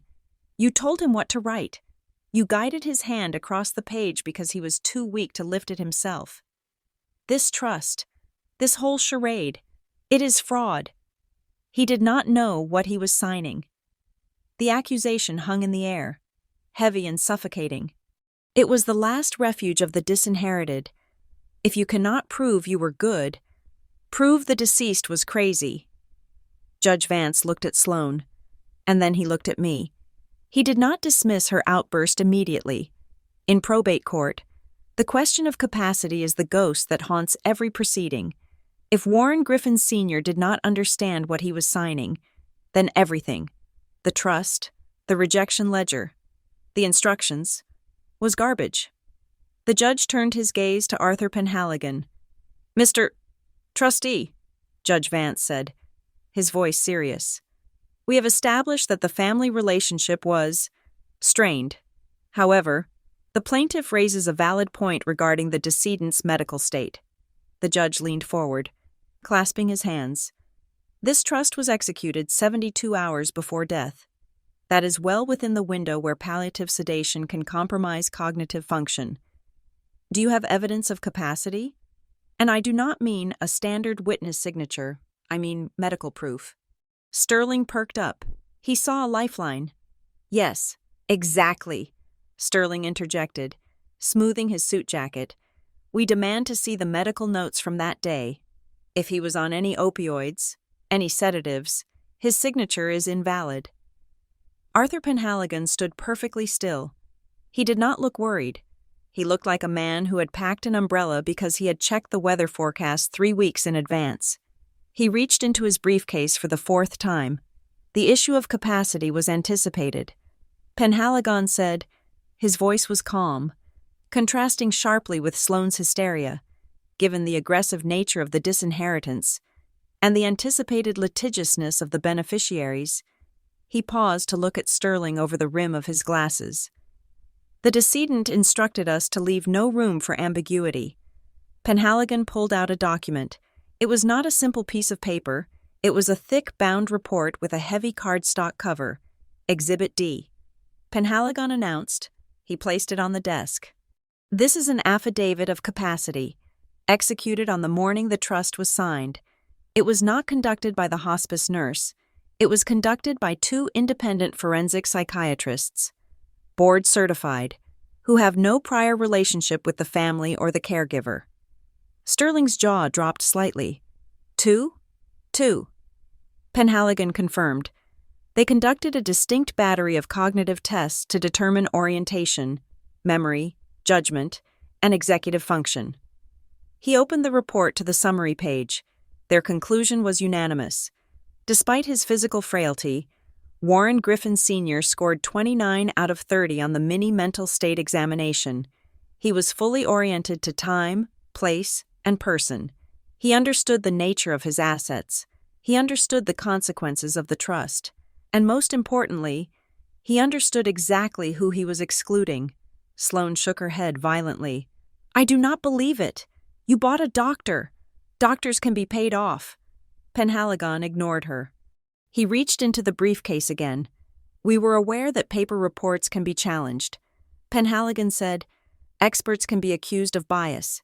Signatures can be forged. He pulled out a small, black object. It was a portable hard drive. Therefore, the entire evaluation, as well as the signing of the trust itself, was recorded.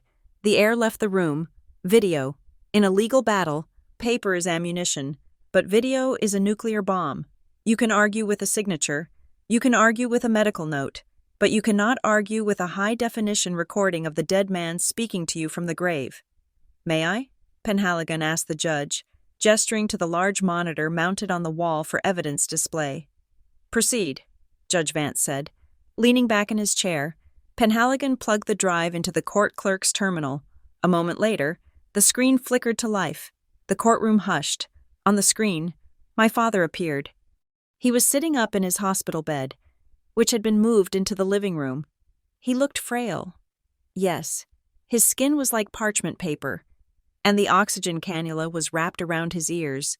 But his eyes were sharp. They were blue steel. The date stamp in the corner of the video read, February 2nd, 10 o'clock in the morning. In the video, a doctor in a white coat was sitting next to the bed. Doctor. Mr. Griffin, do you understand what this document is? Warren Sr.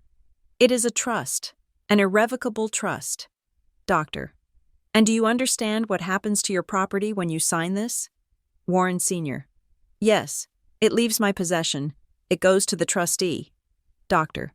And who are the beneficiaries of this trust? Warren Sr. My daughter, Imogen Griffin, and several charities. Doctor. Mr. Griffin, you have 2 other children, Sloane and Warren Jr., and a wife, Blythe. You are aware that by signing this, they will receive nothing?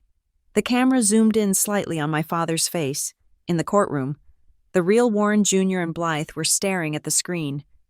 Paralyzed, Warren Sr. I am aware, Doctor. Can you explain why you are making this decision? Is anyone forcing you to do this? Is Imogen forcing you?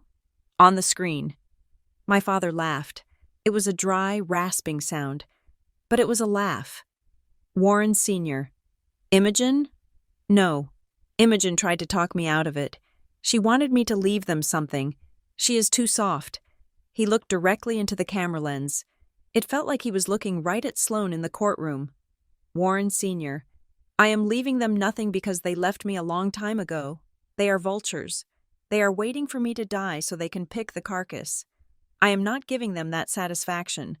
I want the record to show that I am doing this of my own free will, because they did not earn a seat at this table. The video cut to black. The silence in the courtroom was deafening. It was the kind of silence that usually follows a gunshot. My father had not just disinherited them. He had reached out from the void and slapped them across the face. Sloane was trembling. Her entire narrative, the poor, confused old man, the evil manipulator sister, had just been vaporized, but denial is a stubborn beast. Sloane grabbed the edge of the table, her knuckles white. That proves nothing, she stammered. Though her voice lacked its earlier conviction, she pointed at the screen, then at me.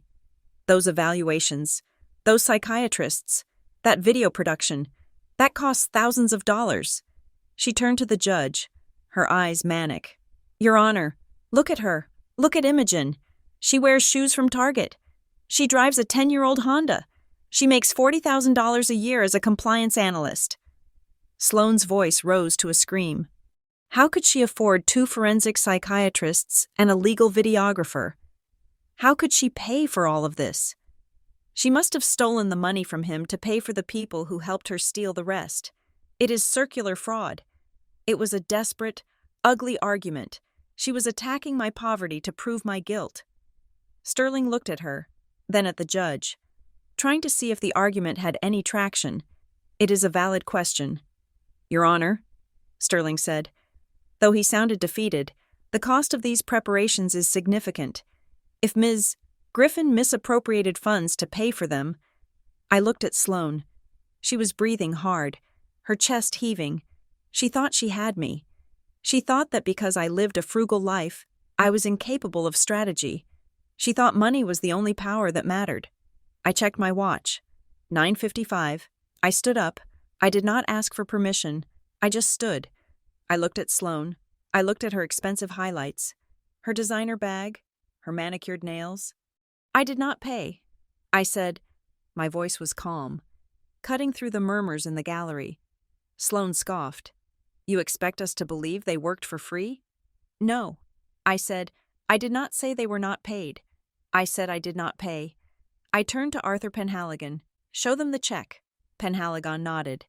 He pulled one last piece of paper from the file. It was a photocopy of a canceled check.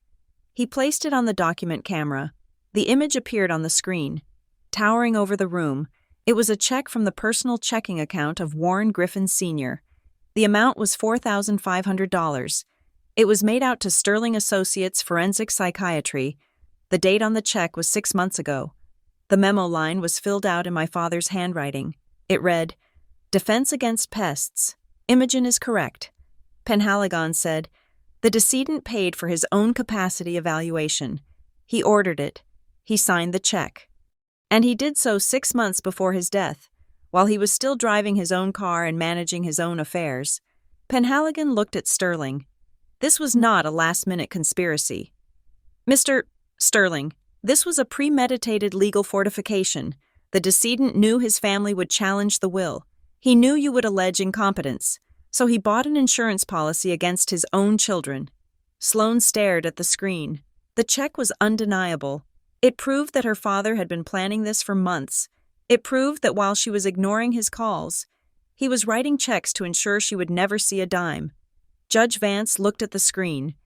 Then he looked at the defense table. His expression had hardened into something approaching anger. Mr. Sterling, the judge said. His voice was dangerous. You stood in my courtroom and alleged that the decedent was incompetent.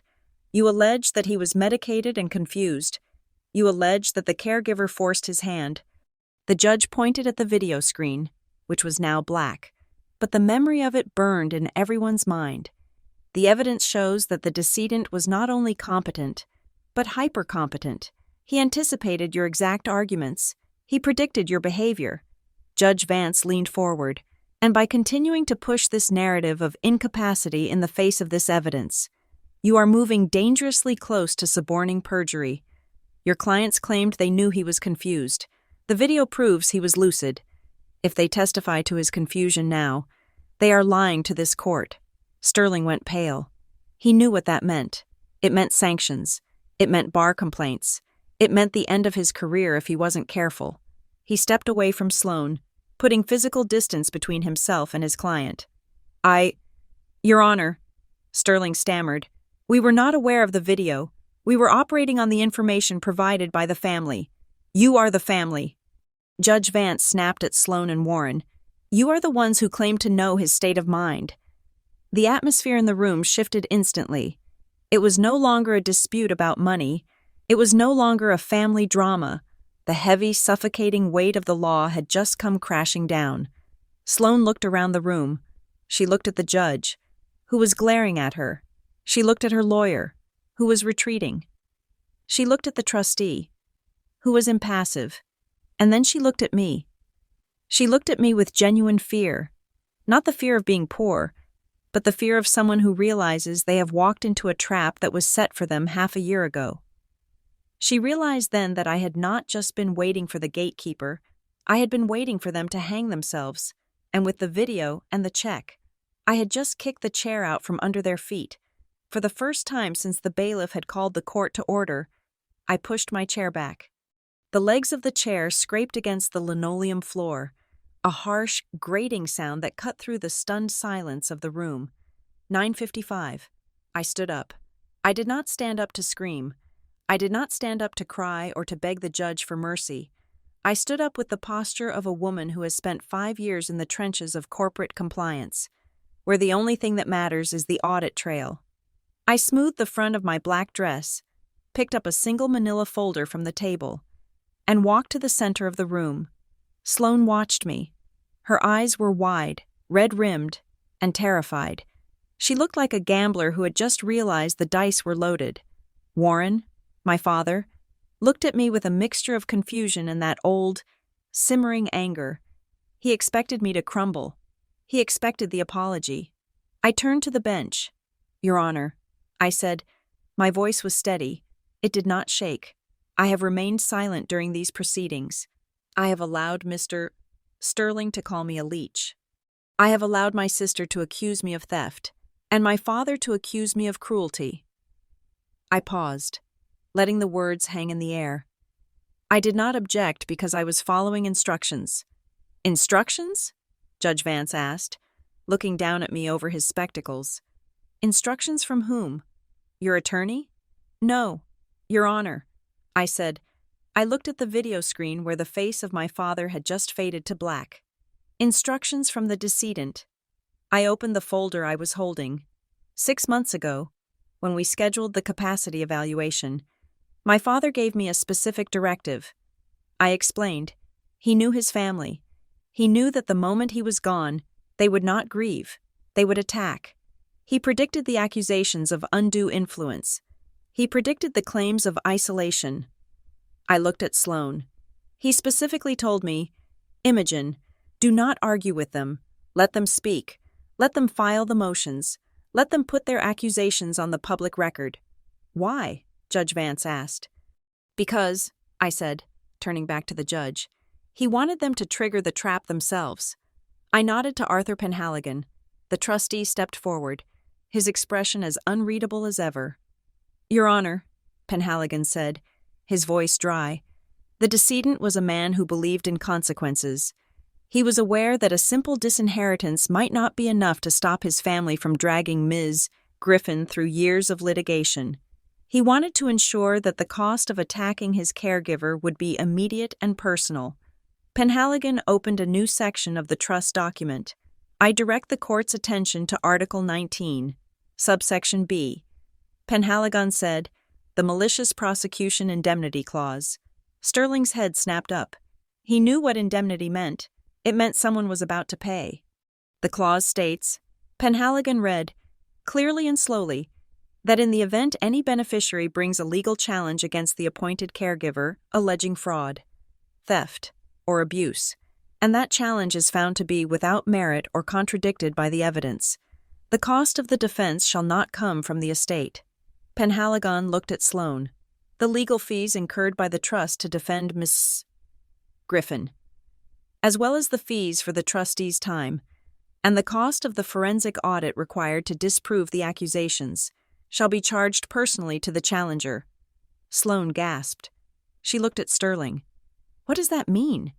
It means, Penhaligon continued, that by filing this motion and forcing us to open the rejection ledger and produce the capacity videos, you have incurred a significant debt. The trust will be seeking full reimbursement from you, Ms. Griffin, and you, Mr. Griffin, for every hour we have spent in this courtroom today. Sterling looked ill. He looked at the judge. Your Honor, this is highly irregular.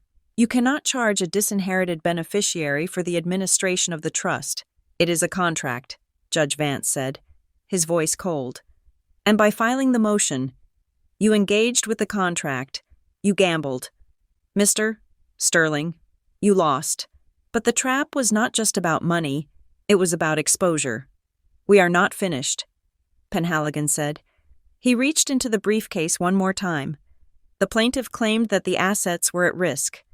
Penhaligon said, Sloane Griffin stated in her opening argument that she needed emergency control because Imogen Griffin was likely to steal from the estate. He pulled out a stack of computer printouts. They were logs, server logs, security system logs. We have found evidence of attempted theft. Penhaligon said, but it was not committed by the caregiver. He handed the logs to the bailiff to give to the judge. These are the access logs for the decedent's online banking portal. Penhaligon said. He pointed to the first entry. Date, February 5th, 3 days after death. Location of IP address, the residence of Sloane Griffin. Sloane froze. 12 failed password attempts. Penhaligon read, the user tried variations of the decedent's birthday, the user's own birthday, and the word password. When the account locked out, the user attempted to reset the password using the decedent's social security number.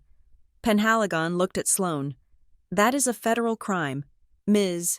Griffin, attempted wire fraud, unauthorized access to a computer system. Sloane shrank into her chair.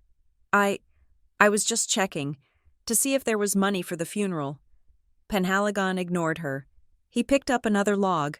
And this, he said, looking at Warren. This is the log from the home security system. The silent alarm protocol. Warren went rigid. Date, February 3rd, the day after death. Penhaligon read, while Ms.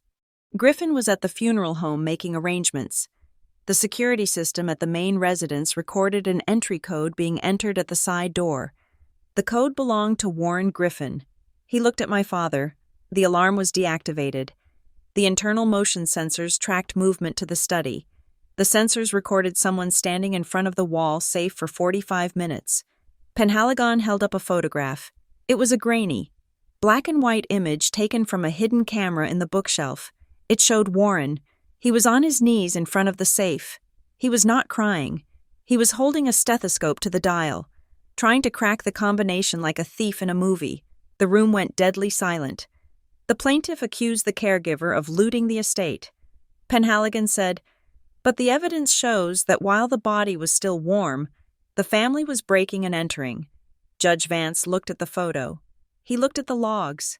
His face was a mask of disgust. Ms. Griffin, the judge said to me, you were aware of this?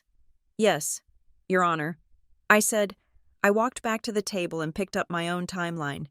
I received the alert on my phone at the funeral home. I said, I saw my father on the camera. I saw him trying to crack the safe. Why didn't you call the police? Judge Vance asked. Because I promised the decedent I would handle it quietly, I said, and because I knew there was nothing in the safe. I looked at Warren. He thought there was cash. He thought there were bearer bonds, but the safe was empty. I had moved everything to the trust deposit box 2 days prior. In accordance with the instructions, I looked at Warren directly. I let you try. Dad, I let you kneel there for 45 minutes. I watched you sweat. I watched you curse. I watched you try to steal from the man you claimed to love. 24 hours after he died. Warren looked up.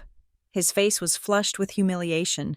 But then, the old instinct kicked in. The instinct of the patriarch. The instinct of the man who had controlled me for 30 years. He narrowed his eyes. He set his jaw. He gave me the look. It was the look he used when I was 17. The look that said, I am your father. You are nothing without me. Submit. He tried to pour all of his fading authority into that stare. He tried to make me feel small. He tried to make me feel like the little girl who had apologized for her own surgery.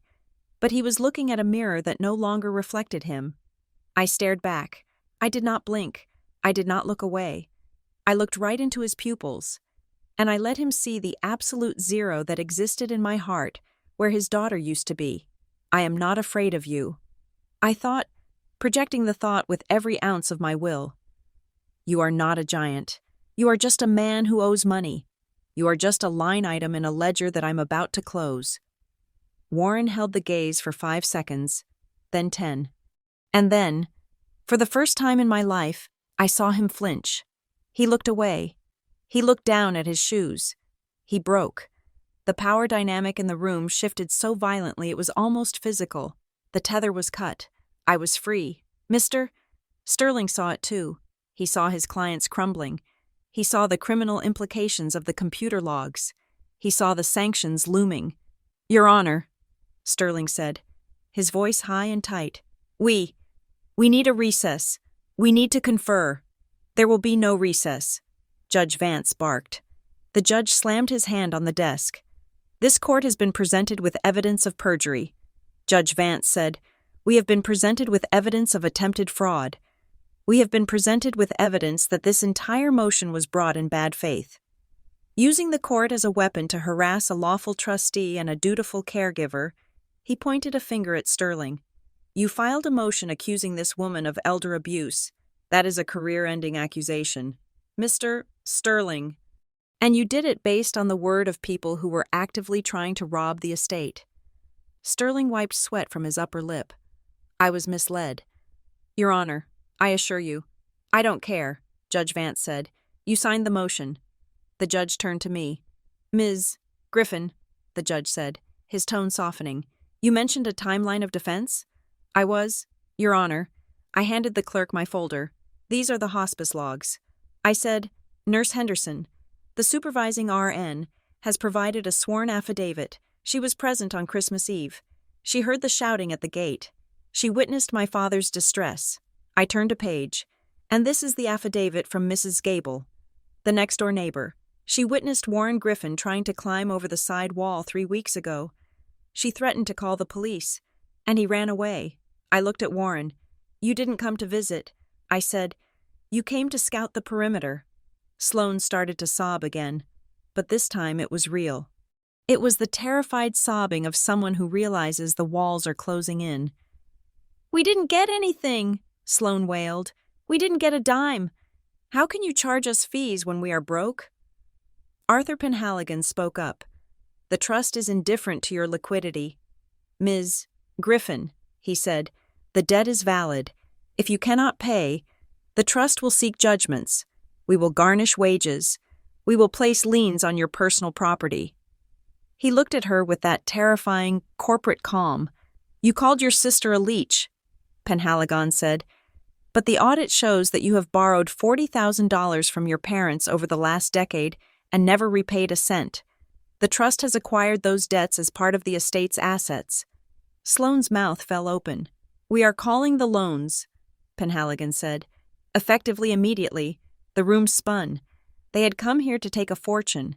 Instead, they were leaving with a bill. They were leaving with criminal exposure. They were leaving with the knowledge that the sister they had bullied and exploited had not only outsmarted them, but had documented every single second of their greed.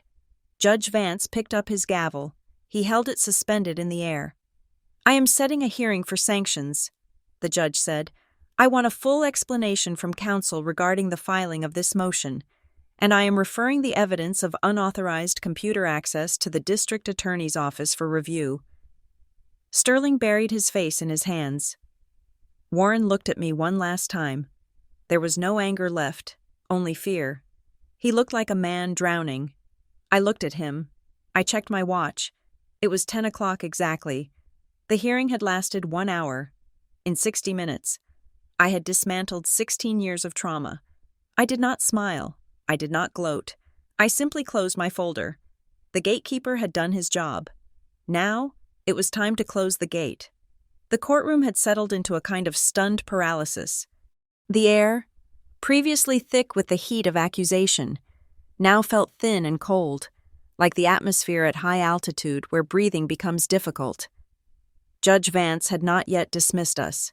He sat high on his bench, his face carved from granite, watching the tragedy unfold with the grim satisfaction of a man who despises time-wasters. Mr. Sterling was slumping in his chair, a man physically deflating as he calculated the damage to his professional reputation. Sloane was staring at the table, her hands trembling, picking at a loose thread on her designer handbag, a handbag she likely bought on credit, banking on a windfall that had just evaporated. But Arthur Penhaligon was not finished. He stood by the clerk's desk, his gray suit looking no less rumpled than when he arrived, but his presence now commanded the room. He did not look like a boring accountant anymore. He looked like the executioner who had just finished sharpening the axe and was now testing the edge. He cleared his throat. It was a small, dry sound, but it cut through the silence like a whip crack. "Your Honor," Penhaligon said, "we have addressed the validity of the trust. We have addressed the capacity of the decedent. We have addressed the false accusations of the plaintiff." He paused, resting his hand on the final stack of files in his briefcase. "However, there is the matter of the distribution itself and the financial consequences of this morning's proceedings." Sloane looked up. Her eyes were dull, glazed over with shock. She clearly thought the worst was over. She thought she had lost the lawsuit. And that was the end of it. She thought she would walk out of here, go back to her leased BMW, and drive away to complain to her friends over brunch. She did not understand that in the world of irrevocable trusts, the worst is never over until the ledger balances. Penhaligon opened a file marked Asset Schedule. The plaintiffs operated under the assumption that the estate of Warren Griffin Sr. was a simple inheritance, Penhaligon began, addressing the room rather than just the judge. They believed that upon his death, the assets would be liquidated and divided into lump sums, a check for you, and the matter is closed. He shook his head slightly. That is not how the Griffin Irrevocable Trust is structured. He lifted a page. The total value of the assets transferred to the trust, including the primary residence, the investment portfolio, the vintage car collection, and the intellectual property rights, is approximately $3.2 million. Sloane gasped. The number hung in the air. $3.2 million? It was more than they thought. I could see the greed flare up in Warren's eyes, a reflex he could not control even as he was drowning. However, Penhaligon continued, his voice devoid of emotion. The decedent did not believe in lump sums. He believed in behavior modification. He turned the page. The trust was designed as an incentive trust. Had the beneficiaries remained silent? Had they simply accepted the will and grieved for their father? The trust was structured to pay out a generous monthly stipend. He looked directly at Sloane. "For you, Ms. Griffin." The scheduled stipend was $4,000 a month, adjusted for inflation, for a period of 20 years, provided you maintained gainful employment and passed an annual drug screening. Sloane's mouth fell open. $4,000 a month. That was rent. That was the car payment. That was freedom from the crushing debt she was currently hiding. For Mr. Warren Griffin and Mrs. Blythe Griffin, Penhaligon said, looking at my parents. The stipend was set at $6,000 a month to cover living expenses and medical costs, a safety net for your retirement. My mother let out a low, keen sound. She grabbed Warren's arm. $6,000. It would have saved them. It would have fixed everything. All you had to do, Penhaligon said, closing the folder, was nothing. The room was so quiet I could hear the hum of the ventilation system.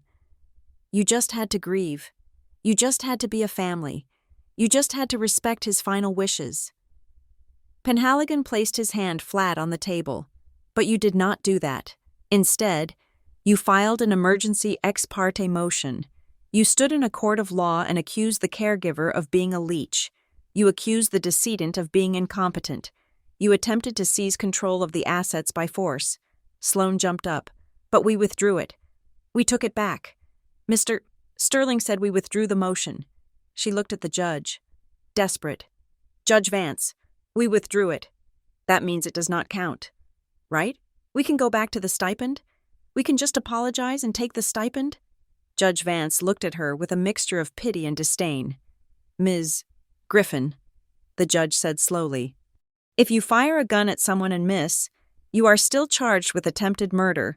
You cannot say oops and put the bullet back in the chamber. He pointed to the court reporter. The record shows that you challenged the trust. The record shows you triggered the no contest clause. The withdrawal of the motion is a procedural formality. The act of aggression has already occurred. Sloane turned to Penhaligon. Please, I didn't know. I didn't know about the stipend. Ignorance of the reward is not an excuse for the behavior. Penhaligon said coldly. He reached into the briefcase and pulled out a single, sealed envelope. It was not a legal document. It was a personal letter. The decedent anticipated this moment. Penhaligon said, he wrote an administrative letter of wishes to guide the trustee in the event of a challenge. He held up the letter. He predicted this. He predicted all of it. Penhaligon opened the letter. He adjusted his glasses. To the trustee.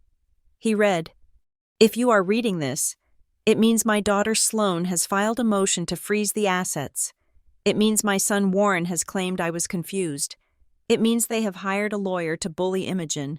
Sloane went white. It was like hearing a voice from the grave. They will use specific words. The letter continued. Warren will call Imogen a thief. Sloane will call her a parasite or a leech. They will say she isolated me. They will say she stole me.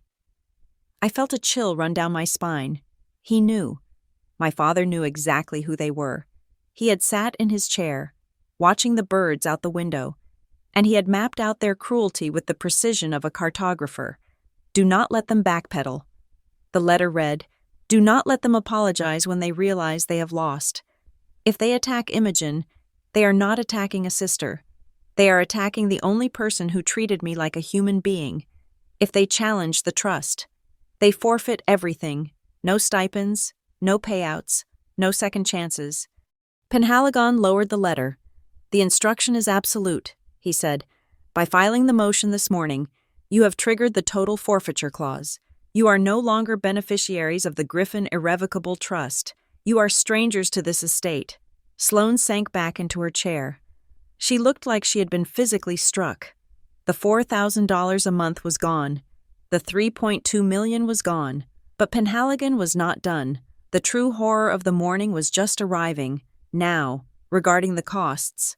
Penhaligon said, Costs? Sterling asked, his voice cracking. Penhaligon picked up a spreadsheet. The trust is a legal entity, he explained. When it is attacked, it must defend itself, and the trust document contains a fee-shifting provision for malicious prosecution. Sloane went rigid. Because your motion was based on false accusations of elder abuse, accusations we have disproven with video evidence and ledgers, the trust is not responsible for the cost of this defense. You are... Sloane shook her head. No, I don't have any money. You know I don't. Penhaligon ignored her. He began to read from the list. Item 1. Retainer and hourly fees for the trustee's appearance today. 5 hours at $400 an hour. Item 2. Preparation of the forensic audit, including the hiring of the data recovery specialists who retrieved the phone logs and the security camera footage. $12,500. Item 3. The filing fees and the expedited processing of the defense exhibits. $1,200. Item 4.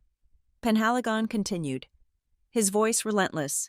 The penalty fees for the frivolous freezing of the investment accounts, which caused a temporary loss of market position, estimated at $14,000. He looked up. And finally, the legal fees for the Trust's general counsel, who prepared the briefs. He tallied the numbers in his head, though I suspected he had known the total before he walked in the door. The total liability currently standing against the challenger, Ms. Sloane Griffin, is approximately $32,000. $32,000. Sloane let out a sound that was half laugh, half sob. I don't have $32,000. I have $300 in my checking account. Then we will look to the co-conspirators, Penhaligon said calmly. He turned to the back of the room. He looked at Warren and Blythe. Mr. Warren Griffin stood in open court and corroborated the false testimony, Penhaligon said. He claimed to be a witness to the events of Christmas Eve, a claim proven false by police logs. He is jointly and severally liable for the debt. Warren went pale. He gripped the back of the bench in front of him. Me? Warren whispered. I didn't file the motion. She did. He pointed at Sloane. He threw his own daughter under the bus without a second of hesitation. You participated. Judge Vance interjected. You testified. You lied under oath to support the motion. You are a party to this action. Penhaligon nodded. The trust will seek an immediate judgment for the $32,000. Penhaligon said, we will attach liens to any property owned by the plaintiffs. We will garnish wages. We will seize assets. He looked at Warren's wrist. Starting, perhaps, with the vehicle you drove here today. If it is not under lease. Warren looked like he was going to vomit. He looked at Blythe. Blythe was staring into space, her face slack. She was doing the math. They were retired. They lived on Social Security and a dwindling 401k. They did not have $32,000. They did not have the money to pay for the lawyer they had already hired, let alone the lawyer who was beating them. They had come here to strip the carcass of a dead man. Instead, they had fallen into a pit. Sloane turned to me. Her face was a mask of pure desperation. Imogen, she pleaded. Imogen, stop him. You can't let them do this. It's $32,000. It will bankrupt me. She reached across the aisle, trying to grab my hand. I'm your sister. Imogen, please, just tell him to stop. Tell him you forgive us. I looked at her hand. It was manicured. The nails were painted a soft, expensive pink. It was the hand of a girl who had never worked a day in her life without complaining. It was the hand of a girl who had watched me scrub floors and never offered to help. I looked at Arthur Penhaligon. The trustee was waiting. He was not looking at me for permission. He was looking at me to see if I would fold, to see if the leech still had enough blood left to give. I thought about the rejection ledger. I thought about the Christmas Eve 911 call. I thought about my father, shaking in his bed, terrified that his own son was going to break down the door. I thought about the word leech. I looked back at Sloane. I cannot stop him. Sloane, I said. My voice was quiet, but in the silence of the courtroom, it carried like a bell. Why not? She screamed. You are the beneficiary. You get the millions. You can just pay it. No, I said, I cannot. I stood up and picked up the black notebook. The rejection ledger. The trust has rules, I said, and the first rule is that I cannot use the funds to aid those who attack the estate. If I pay your debt, I violate the trust. If I violate the trust, I lose everything too. I looked at my parents. You built this machine. I said, you built it with 16 years of neglect. You built it with every missed phone call and every stolen dollar. I placed the notebook back on the table. My father did not want you to have the money. I said, but he did want you to have something. I pointed to the bill that Penhaligon was holding.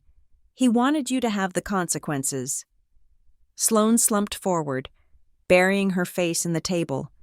The sound of her weeping was different now. It was not the performed grief of the opening act. It was the raw, ugly sound of financial ruin. Warren and Blythe stood in the back, silent and gray. They looked at me, And for the first time, they did not see a daughter. They did not see a servant. They saw a stranger, and they saw the abyss opening up beneath their feet, a hole they had dug themselves, one shovel of dirt at a time. For 16 years, Judge Vance looked at the clock. The court accepts the trustee's accounting. The judge said, "The motion for fees is granted. Judgment is entered against Sloan Griffin and Warren Griffin in the amount of $32,400, payable to the Griffin Irrevocable Trust." He banged his gavel. Hearing adjourned, the sound of the gavel was final. It was the sound of a gate slamming shut. I checked my watch. 10:15. The gatekeeper had not just arrived. He had collected the toll, and the price was everything they had left.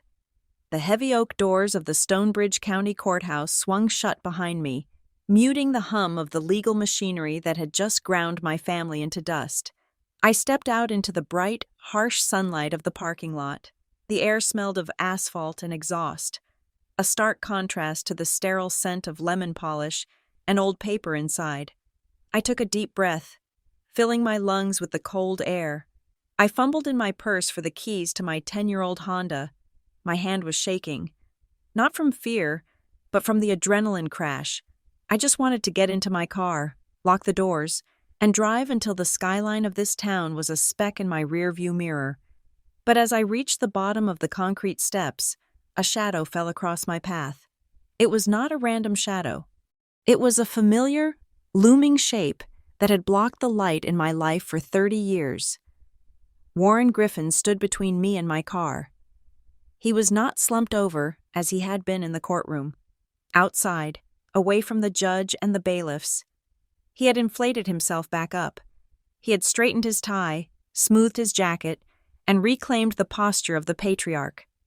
He looked at me not as the woman who had just defeated him, but as the daughter who had momentarily stepped out of line. "Fix this," Warren said. It was not a request. It was a command. It was the same tone he used when the toilet overflowed, or when the tax man sent a letter, or when he crashed the car. "Fix this. Imogen, you always fix it." I stopped. I tightened my grip on my car keys, the metal biting into my palm. "There is nothing to fix." "Dad," I said, my voice flat. The judge entered the ruling. "It is done." Warren stepped closer. He invaded my personal space, using his height to intimidate me. It was a move that had worked when I was 12. It was a move that had worked when I was 20. "Do not play games with me, girl," he growled. "You go back inside. You tell that man, that trustee, that it was a misunderstanding. You tell him we were emotional. You tell him to waive the fees and reinstate the stipend." He pointed a finger at my chest. "You are the beneficiary. Imogen, you control the purse strings now. You can write a check. You can make this go away. You always find a way to pay the bills." I looked at his finger. I looked at the face of the man who had terrified me for decades. And suddenly, I felt a memory claw its way up from the bottom of my stomach. I was 19 years old. I was a sophomore in college, living in a dorm, trying to study for a macroeconomics exam. I had applied for a student credit card to buy textbooks. I had been rejected. The letter said my credit score was 450. I had called the credit bureau. They told me I had $3,000 in unpaid utility bills, electric, water, gas, assigned to my Social Security number from 3 years prior. My parents had put the utilities in my name when I was 16 because their own credit was shot. They had run up the bills, stopped paying, and let the debt rot on my record. I looked at Warren now, standing in the parking lot, demanding I fix his ruin. I remember when I was 19. I said, Warren blinked, confused by the non sequitur. "What?"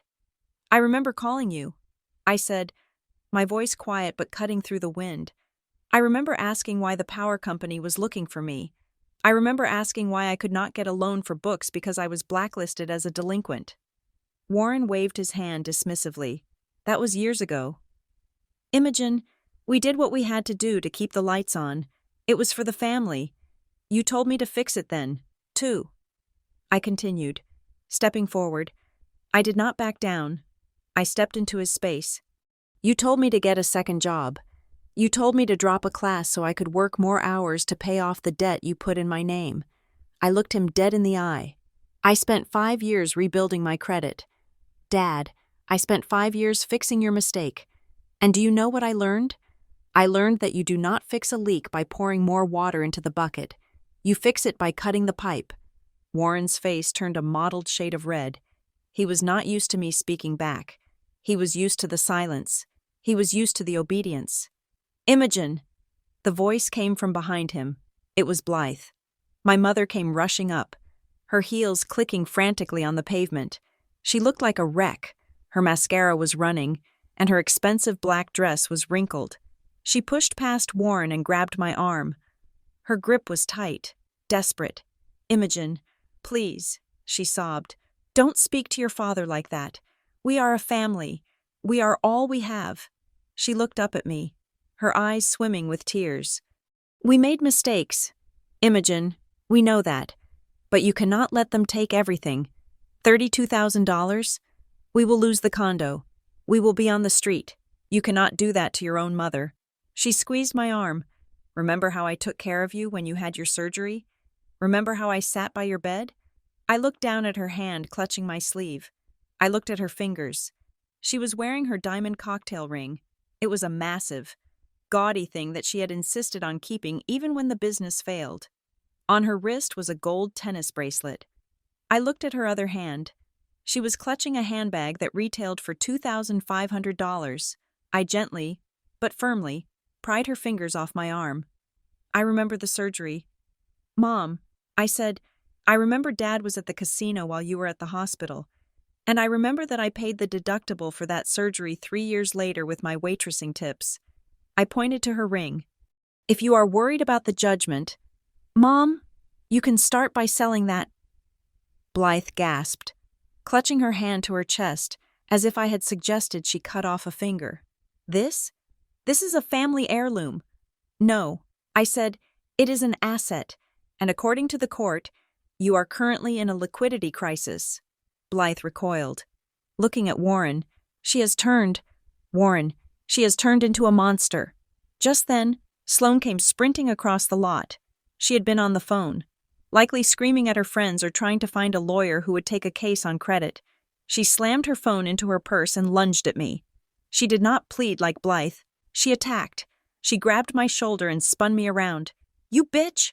Sloane screamed. You planned this. You knew about the fees. You set us up. I shook her off, stepping back to maintain the distance. I did not set you up, Sloane, I said calmly. I just let you be yourself. Sloane was shaking with rage. Her face was contorted, ugly with entitlement. I am going to destroy you, she hissed. I am going to go on social media. I am going to tell everyone what you did. I will tell them you manipulated him. I will tell them you are a predator. I have 50,000 followers. Imogen, I will make sure you never get a job in this town again. I will ruin your reputation. She stepped closer, raising her hand as if to slap me. I did not flinch. I did not raise my hands to block. I simply lowered my voice to a terrifyingly low register. Go ahead, Sloane. I looked at her raised hand. But before you swing, you should know that the parking lot has cameras. And if you touch me, if you lay one finger on me, I will add assault and battery to the list of your problems. Sloane froze. Her hand hovered in the air. And given your current financial liability, I added, I do not think you can afford bail. Sloane's hand dropped. She stood there, panting, impotent in her rage. She realized, perhaps for the first time, that she had no leverage. She could not bully me. She could not blackmail me. She was powerless. The three of them stood there in a semicircle. Warren, Blythe, and Sloane, united in their misery, blocked by the invisible wall I had finally built. Then, the sound of slow, rhythmic footsteps approached from the courthouse steps. Squeak, step, squeak, step. We all turned.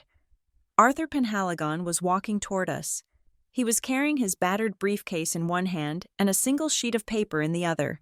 He looked out of place in the sunlight, like a creature that belonged in the dim corners of a library. He did not walk with urgency. He walked with inevitability. He stopped a few feet away.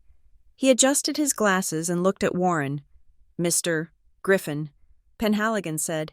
His voice was polite, corporate, and utterly chilling. "I am glad I caught you before you left." Warren swallowed hard. "What is it now?" "You got your judgment. You took the money." "What else do you want?" Penhaligon held out the paper. "This is a notice of sanctions hearing," Penhaligon said, as Judge Vance indicated. "The court requires a formal explanation for the false testimony regarding the Christmas Eve incident." Warren snatched the paper. "Fine. I will show up." Penhaligon did not move. He stood there, looking at Warren with a strange intensity. "There is one more matter." "Mr. Griffin?" "A matter of preservation." "Preservation?" Warren asked. "Yes," Penhaligon said. "During the forensic audit of the decedent's finances, the audit we conducted to prepare for your capacity challenge, we had to reconstruct the family's financial history for the past 2 decades. We had to trace the flow of funds to understand the loans mentioned in the rejection ledger." Warren went very still. The color that had returned to his face drained away again, leaving him gray and ashy. "We found some irregularities," Penhaligon said. He chose the word carefully, but it landed like a stone. "Irregularities?" Warren whispered. "There appear to be significant discrepancies between the income reported on your joint tax returns from the years 2008 through 2012 and the actual cash flow moving through the business accounts prior to the bankruptcy," Penhaligon said. He paused. "Specifically, there are large cash withdrawals that were categorized as vendor payments to companies that do not appear to exist, and then there are corresponding deposits into personal accounts that were not declared." Blythe let out a small squeak. She looked at Warren. "Warren, what is he talking about?" Penhaligon adjusted his grip on the briefcase. "As a trustee, I have a fiduciary duty to report potential fraud if it involves the assets that were, or should have been, part of the estate's history." He looked at Warren over the rim of his glasses. "We are not submitting this to the probate court. Mr. Griffin, we are submitting this to the Internal Revenue Service and the bankruptcy trustee for a reopen review." Warren looked like he had been shot in the chest. The probate court judgment was $32,000. That was a debt he could perhaps dodge. But the IRS?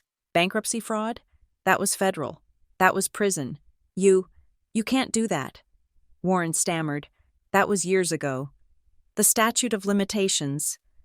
Fraud has a different timeline when it involves concealment." Penhaligon said simply, "Especially when it served as the basis for the financial ruin you blamed on your daughter." He looked at me. He gave me the smallest, almost imperceptible nod.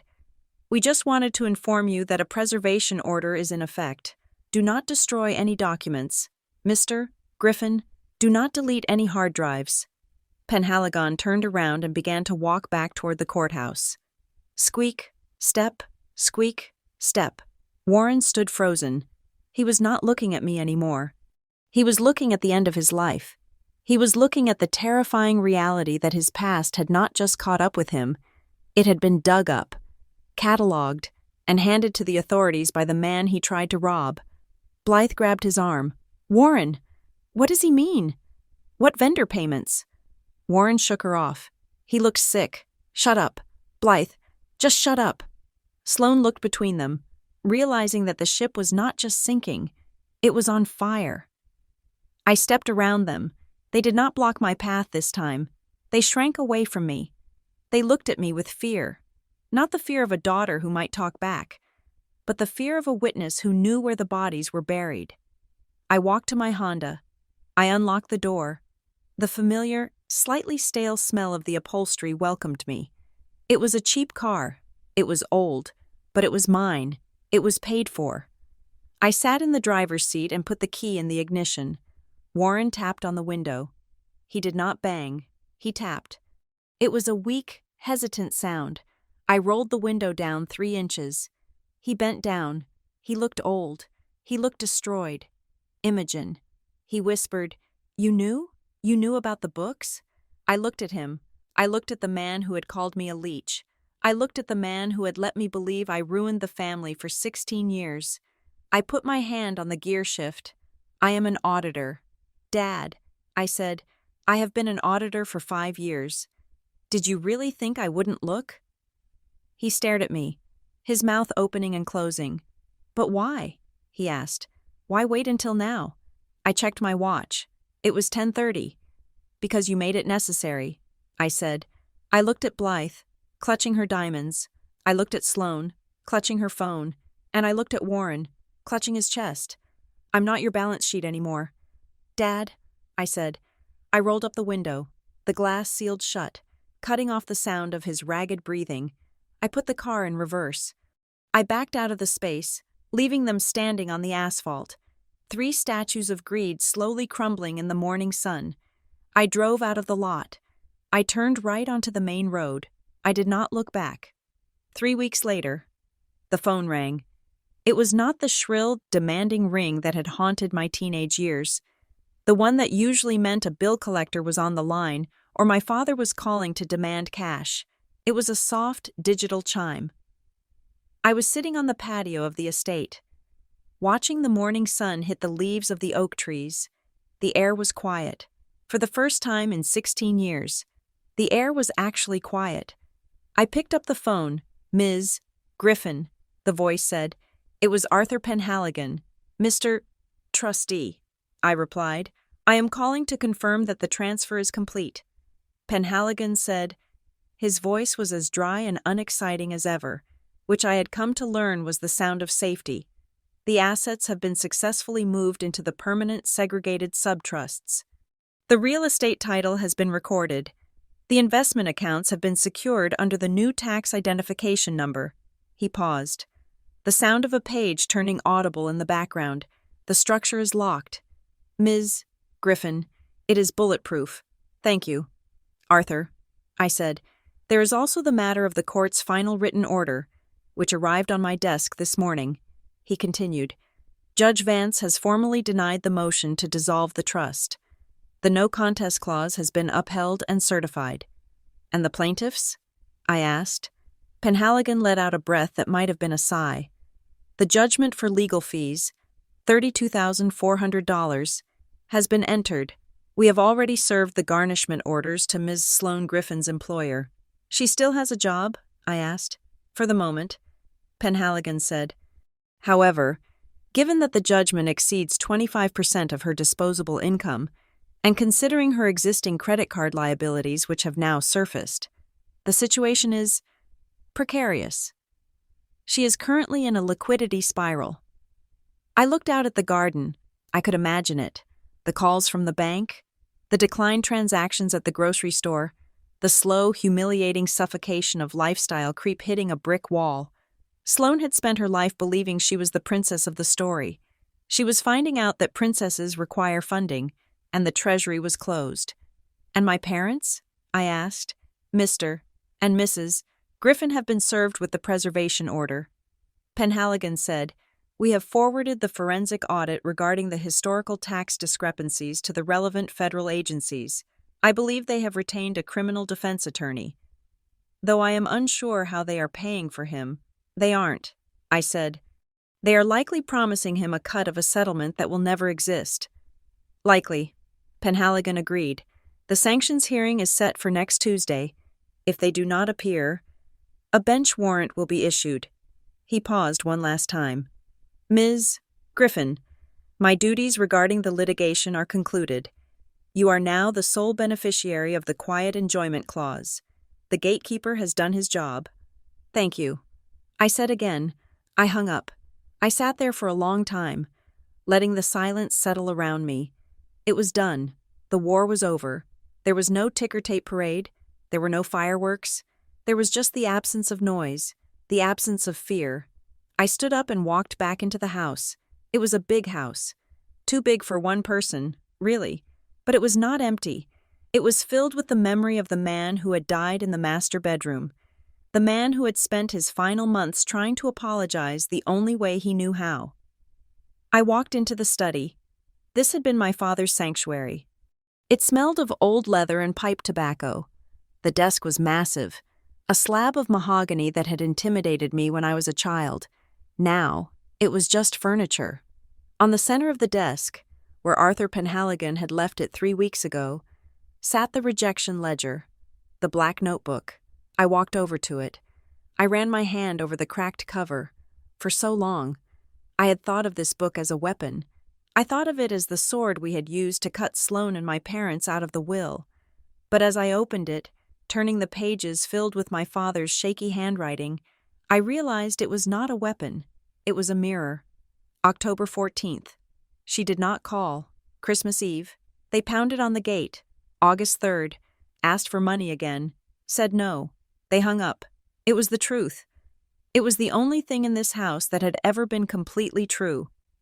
My father had spent his life lying. Lying about his gambling. Lying about my fault in the bankruptcy. Lying to himself that his family loved him. But in this book, in the final dark days, he had forced himself to write down the reality. He had written it down so that I would not have to carry the burden of proving it. I closed the book. I would not throw it away. I would keep it on the shelf, right next to the tax codes and the legal journals. It was a reminder that facts are the only things that survive. Next to the ledger, there was a white envelope. Penhaligon had given it to me after the hearing, but I had not opened it until now. He said it was the last letter, not the administrative letter for the court, but the personal one. I picked it up. My name was scrawled on the front in ink that had bled slightly into the paper. Imogen. I used a silver letter opener to slice the top. I pulled out a single sheet of yellow legal pad paper. It was short. My father was not a poet. He was a man of numbers and avoidance. Imogen. It read, I know you will fix the mess. You always do. That is why I relied on you. And that is why I resented you. You were the reminder of everything I failed to be. I am sorry I let you think it was your fault. It was never your fault. I was the leech. I drained you because you were the only one full enough to take it. I built the trust not to punish them, but to release you. If I left them money, they would never leave you alone. They would keep calling. They would keep asking. They would keep dragging you back into the mud. So I burned the bridge. Do not rebuild it. Dad. I put the letter down. My eyes were dry. I had cried all my tears years ago. In the break room of the diner, in the bathroom of the office building, in the lonely quiet of my apartment. I burned the bridge. Do not rebuild it. It was the permission I had been waiting for. I took my phone out of my pocket. I unlocked the screen and opened the contacts list. I scrolled down to G, Griffin, Blythe, Mom. I looked at the number. It was the number that had called me demanding rent money. It was the number that had called me to scream about the lack of grandeur at the funeral. I did not feel anger. I did not feel sadness. I felt the cold, clinical detachment of an auditor closing a file. I pressed edit. I scrolled to the bottom. I pressed delete contact. Are you sure you want to delete this contact? The phone asked. Yes. I thought, I am sure. I pressed confirm. The name vanished. I scrolled to Griffin. Sloane. The sister who wanted to ruin my reputation, the sister who had called me a leech while living on the money I provided, the sister who was now learning what it meant to pay for her own mistakes. I hit delete, confirmed, and watched the name vanish. She was gone. I scrolled to Griffin. Warren, the man who had stood in the parking lot and tried to command me one last time, the man who was facing a federal audit because he could not stop stealing. Delete contact, confirm. The list shifted up. The name Griffin was gone entirely from my phone. I put the phone back on the desk. They were not family. I said to the empty room. My voice was calm. They were invoices, and they have been paid in full. I walked out of the study. I walked down the long hallway, past the portraits of ancestors who were probably just as flawed as my father. I walked to the front door and opened it. The driveway was empty. The gate at the end of the long drive was open. I walked down the driveway, the gravel crunching softly under my shoes. I walked all the way to the tall iron gates that separated the estate from the rest of the world. To the left, there was a control panel. I opened the box. I punched in the code. The heavy motors hummed to life. The iron gates began to swing inward. Clang. They met in the middle. The lock engaged with a heavy, metallic thud. I stood there for a moment, looking through the bars at the road beyond. A car drove past, oblivious to the woman standing behind the gate. I was not locking myself in. I was not hiding. I was defining my borders. For 30 years, my borders had been fluid. They had been trampled by guilt, by obligation, by the false narrative of family duty. I had let them walk in and take whatever they wanted because I thought that was the price of love. But the ledger was balanced now. The debt was cleared. I turned around and looked back at the house. It was just a house, but it was my house, and inside, it was quiet. I lifted my left wrist. I looked at my watch. It was 11 o'clock. The sun was high. The shadows were short. I smiled. It was a small smile, but it felt genuine. The gatekeeper showed up. I whispered to the wind, "Just not for me." I turned my back on the gate and walked toward the house, into the silence I had bought with my life, ready to finally, truly, start living it. Thank you so much for listening to this story. I hope you enjoyed the journey of Imogen and her ultimate vindication.